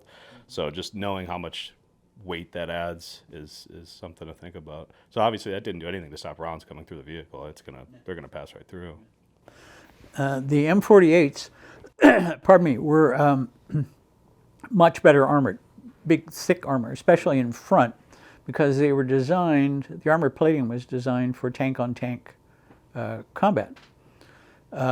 Big, heavy, 52, 54 tons, diesel-powered, 90-millimeter gun.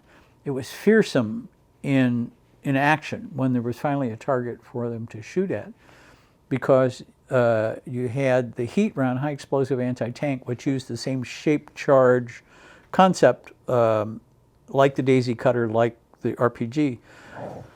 Pardon me, that if you see a picture of one, it looks like a can with a tube sticking out the top and a little hat on the end of the tube. Well, the idea is when you fired it, the hat was going to hit the enemy armor first, and there was enough standoff that the charge could superheat the armor plate, melt it through, go through that way.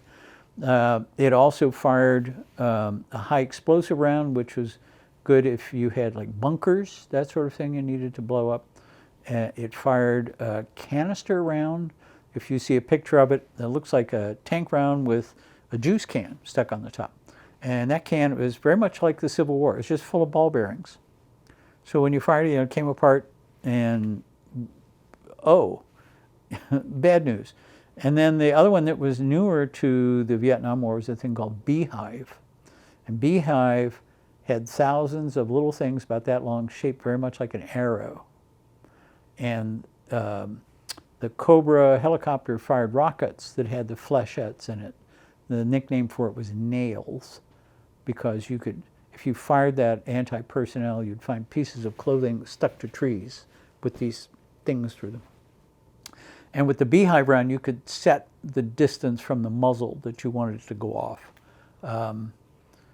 But the bad guys knew they didn't want to fight the tanks if the tank had a chance, because the armor plate defeated just about anything they had except for the suspension system.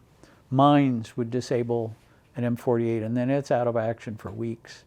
And it can rattle the guys inside unless it pierced the armored compartment in which they were protected. It was a shock thing that would do them. I remember one day we'd gotten the order from the Vietnamese of which outposts they want, where they're telling you, on this day we want a vehicle here and a vehicle there. There's no way to run a railroad, but they're in charge. So there was a hill that overlooked the highway that they wanted a tank stationed up there. Okay, if there was a fight, that's a good place to have. You know, you could look down.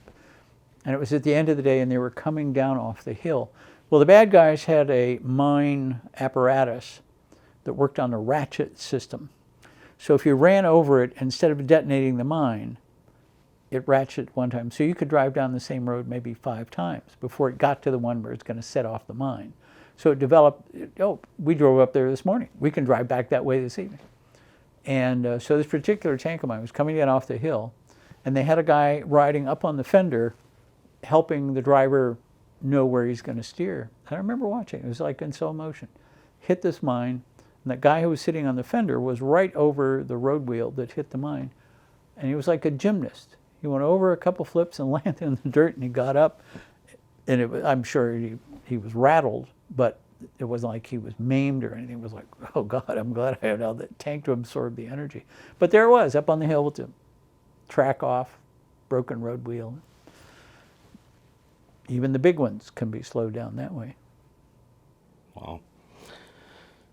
Well, I think that we're making good progress, at least with the second part of this. I still think having a third part is ideal, to just to talk a little bit about political landscape back home, have a more focused discussion on how people were in the States that at that point in the war, because I know that the hippie movement was pretty big then, and then you guys were getting ready to come home in a couple of years, right? So in total. So I'd really like to talk about that in detail. Did we talk about DEROS? I don't think so. It was a personnel measure at this era. It was called Date Eligible to Return from Overseas, DEROS. The Marines used a 13-month tour of duty. The Army used 1 year. So what that meant was Ned as an individual, when I put my foot on the plane to go overseas, I started a countdown clock of 365 days. In 1 year, exactly, I was going to be sent home unless I was dead, in the hospital, in the stockade, absent without leave, POW, something like that. But if I was alive, mobile, and under Army control, they were going to put me on a plane in 1 year's time. For an individual, that's good, because I know how long I have to be here. As a unit commander, it's bad, because every morning when you wake up, you know your most experienced guys are likely to be leaving, and you probably are not going to get a replacement that late in the war. So it was a fact of life. Now, DEROS also made its own kind of bell curve. The newest guys were dangerous to the people around them because they didn't know what was what.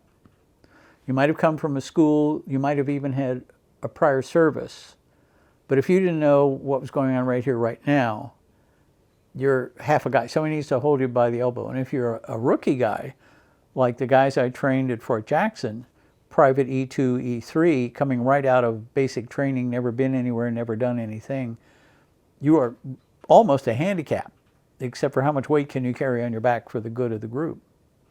So that's at the front end of the bell curve. Then at the back end of the bell curve, you had what was called short-timer-itis.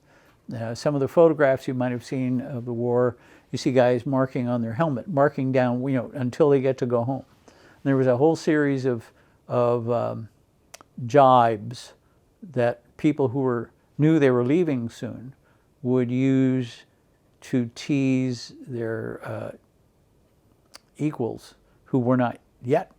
So they'd say, don't start any long conversations because I'm short. I am so short, I need a stepladder to pick strawberries. I'm so short, I don't even buy any green bananas. They're not going to have time to right before I go home. It's 2 days and a duffel bag drag, or words to that effect. And there were short timer calendars, which would have everything from just a calendar. Sometimes it'd have a pinup picture, and you're scratching in the days, as you get closer and closer. And so frequently you'd see that start at like 90 days, 3 months. And as somebody got within a month or a couple of weeks, it was an issue because they'd say, I don't want to go, I don't want to do anything where I might risk myself. I'm this close to the end. So if you want me on permanent KP First Sergeant, I'll do it. You want me to clean the latrines? Whatever. Just let me do my days and then I'm going home. Well, you didn't always have that option. And you needed everybody. But then they became a drag because they're telling the people around them, oh, I'm leaving, so I can't do that. I'm too special. And it was an issue. Another thing that you had to consider personnel-wise was the subject of R&R, rest and recreation. The policy at the time was that everybody got 1 week paid R&R. And there were a variety of places that changed over the duration of the war. And you would put yourself on the list for those. And when your name came up, you would get to go. The more desirable ones obviously had longer lists. So as an example, at the time that I'm talking about, there was Hawaii, which the married guys liked because their wives could get to Hawaii. And then you'd have a week with your wife in the United States. She could come, it's great if you could be there. Married guys love that. You had Bangkok, which was known for sex vacations, went on in Bangkok, I'm sure along with other cultural things that you did. Taipei and Taiwan, same sort of thing. Hong Kong was great for shopping, Hong Kong, and Sydney, Australia. And Sydney was very desirable because they're like us. Well, they talk funny, but they're allies. They had soldiers in the war. So when I was with the 1st of the 9th, I was the adjutant, and I maintained the R&R roster. So like the desirable ones, the married guys want to plunk their name down as soon as they could. I'll circle back to that, I will. But from a morale perspective, R&Rs are another one of those things. If I'm going on R&R next week, so shouldn't I stay in the base camp? Because I'm going on R&R. No. You have your duty to do until the time is to go to the R&R. And then when you come back from the R&R, their brain is someplace else. If somebody's going to visit the wife, same kind of thing. He's thinking about his wife, which totally understandable. When they come back, they don't want to do this. I want to go home and I want to be more like that time I spent with my wife. So some guys had the philosophy of, I'm going to put off my R&R and I'm going to go right before I go home. I'll have enough seniority in country to get whatever I want, because it's by seniority. And secondly, I'll come back from the R&R and then I just wash my clothes and I'll go home. So I'm done a couple weeks early. During time I was with the 1st and 9th, as I say, I was the adjutant, so I was in charge of R&Rs. And there's no monkeying around with this. Nobody comes in, slips you a 20 and says, can't you boost my name? No. It's a public, it's an Army file. Anybody can look at it. So it was around New Year's 71 I went to Sydney, Australia. And I've never been to it. It was a long flight, surprisingly, from Vietnam to get to Australia. And when you got there, they had their own rules. You could not wear a uniform in Australia. So even though I flew in my khakis, short sleeve, long pants, khaki, cotton khaki uniform, when you got to the airport, they had a whole business where you rented civilian clothes for your week in Australia because you weren't allowed to wear a uniform. So there's a vendor at the airport to rent you clothes. Okay. The second thing they advised us, now this is 70, 71, the Australians at the time really were not welcoming of our soldiers of color. At the time, the official immigration policy of Australia was they feared the yellow peril, that if they allowed colored races to move to Australia, they would soon outnumber the white races, which ran the place. It is now, they have since changed that. But at the time, they really didn't even want you to come on R&R. And on our airplane, when we arrived, the white guys went right on through. You know, over here is where you can rent your clothes, and this is, you know, here's your bus to your hotel. It was all set up in advance. The black guys, you know, why are you here? Let's look at your bags. You know, do you have a criminal record back home? You know, just harassment, and hoping the word would get back, don't come here. We're going to look at all your, we're going to break open all your cigarettes. We're sure you're smuggling drugs, you know, all this kind of stuff. The white guys, it was, hi, welcome, you know, have a beer, mate. In fact, one day, I was staying at a hotel in Bondi, which is like Miami Beach to Miami. You know, it's right on the ocean. But I wanted to go in and see something of the city.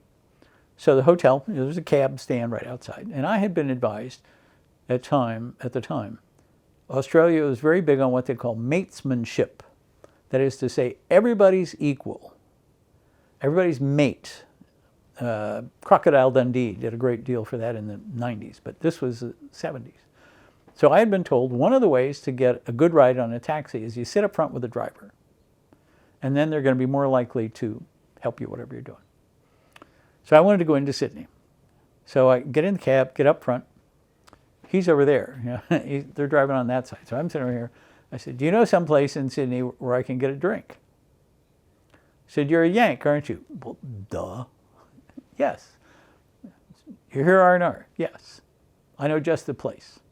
So he pulls up on this busy street, and there's storefronts, you know, plate glass windows, and then there's this, just a door, solid door, and then more storefronts. He says, go knock on that door. Okay. So I get out, I knock on the door, there's no answer, I turn around, the cab is left. So I'm sitting on the street thinking, is this a joke? Is this candid camera? You know, am I being taken care of? The little door opens up, that thing. What do you want? You know, cab driver told me that I might get a drink here. You're a Yank. Yes, I am. Come in, Yank. So I go inside, and it's called a serviceman's club. Sort of like the VFW American Legion Elks Club kind of stuff. And the guy at the bar says, first thing we want to tell you is your money's no good here. And I thought, you know, I have Canadian, I guess it was Canadian pounds at the time, whatever. I have cash. No, you don't understand, Yank. You can't buy yourself anything in here. It's on the house. I got back to the hotel sometime around midnight. I left the hotel sometime around noon. The rest is fuzzy. But the Aussies were very welcoming of a white American serviceman to be there. So that was Australia. So I come back from Australia, and that's when I get the word I'm going to the Highlands. So when I processed out through Cav Rear, where they kept the personnel files, guy pulls out the file folder has a form number. Everything in the Army has its own number. That's why the flagpole on a military base has a building number, so they can requisition paint for it. So this file folder has a form number. It's 201. So it's called the 201 file. That's your personnel jacket. So the guy's going through, and he's tossing out stuff. And I'm going, wait, what? Because I was from the school of thought of, you'd never throw away the only copy of anything. What's all that? You want it? Yeah. Here. Okay. So he's going through. He said, okay, this is what you need. You got your files. I'd even asked them to put on my transfer orders, quoting the teletype, to Command C Troop, because I didn't want to get up there and have them shunt me off to be the assistant mess hall officer or something like that.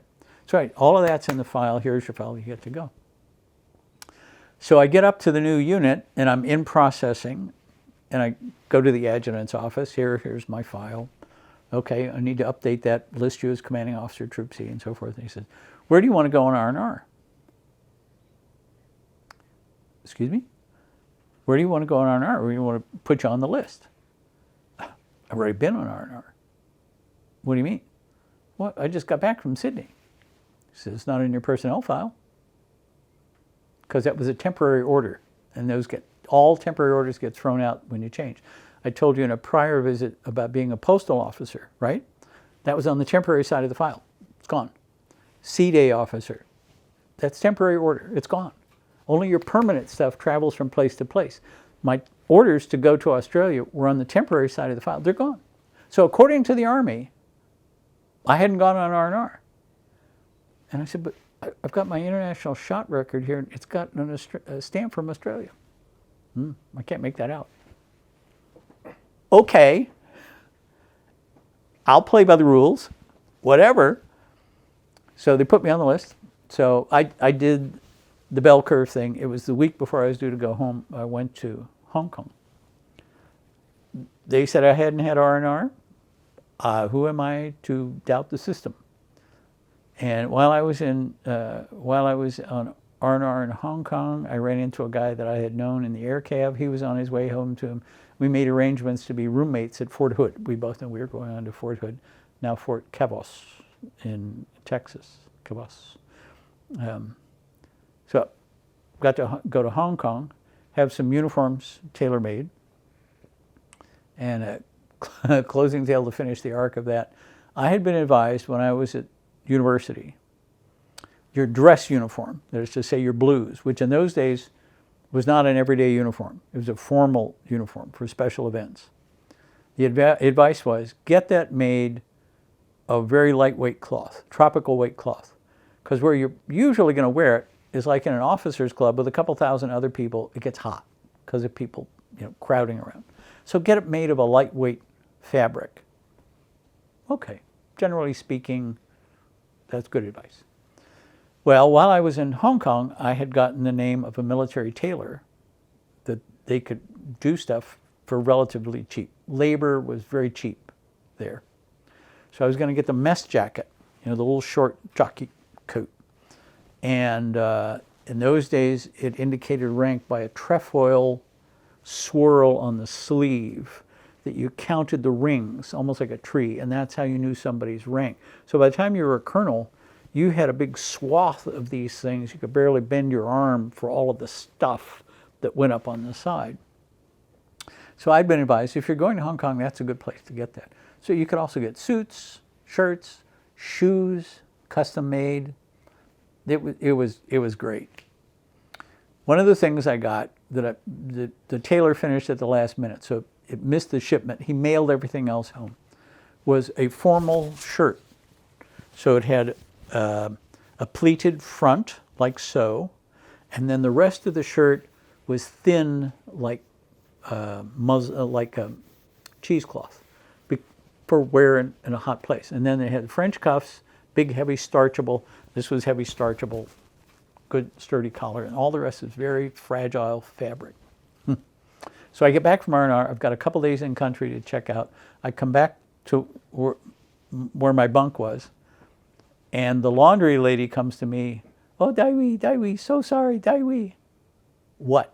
Well, she had just picked up all these clothes and took them down the river to wash them on a rock. All she had left of that shirt was the collar, the bib, and the cuffs. Everything else had been shredded. Daiwi, so sorry, Daiwi. Okay, Mama-san. Don't worry about it. That's a good one. When we come back on part 3, we'll start to get into some more political stuff and just some general information about the war and what it was like back home. And then we'll go from there. So we appreciate it once again, you having us over for doing this part. It's been great doing these together. You're so good on camera. And you're a blast to listen to. So I really appreciate it. I appreciate being able to get Bill Reichert's name out there and Tommy Blatt's. That other than their name being on the wall, they might be forgotten. Yeah, Stop me if I told you the tale. Did I tell you about Gus Lee? I don't know. Gus Lee was in the 90s was an author, best-selling author. So I picked up his book that on the dust jacket on the outside is the Athenian helmet that's the crest of West Point. I think the title of the book was Honor and Duty, something like that. The storyline is a Chinese-American young man goes to West Point because his father wants him to go and he's being a dutiful son. Okay? The book became required reading not only at West Point, but at Brown and several other notable institutions.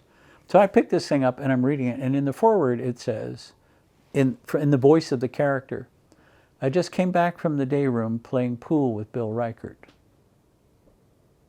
I know that name. So I'm doing some research. Turns out Gus Lee was class of 68 from West Point. Would have known Bill Reichert. So I look in the front of the book and I find the name of his literary agent. He wanted to thank his agent for helping him, so forth. So I can find the address of the literary agent.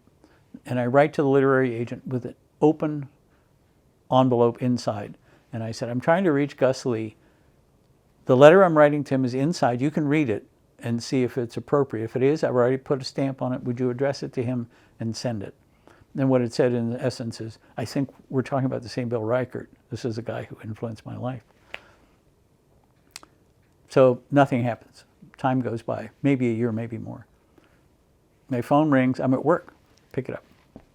Is this Ned Ricks? Yeah. This is Gus Lee. What? And so we're talking about Bill Reichert. And he knew Bill. We knew him well. So we were chatting, and the circumstances that I knew him. So then Gus tore the pages out of the West Point yearbook that involved Bill Reichert and mailed them to me and gave me his mom, who was still alive, this is 25 years ago, his mom's mailing address so I could contact Mrs. Reichert, which I did not do. I'm afraid it would confuse a poor soul. Yeah, who are you and how did you know my son? Well, I didn't, but he affected my life. So that's the story of Gus Lee and Bill Reichert. Gus, if you're watching, how you doing, man?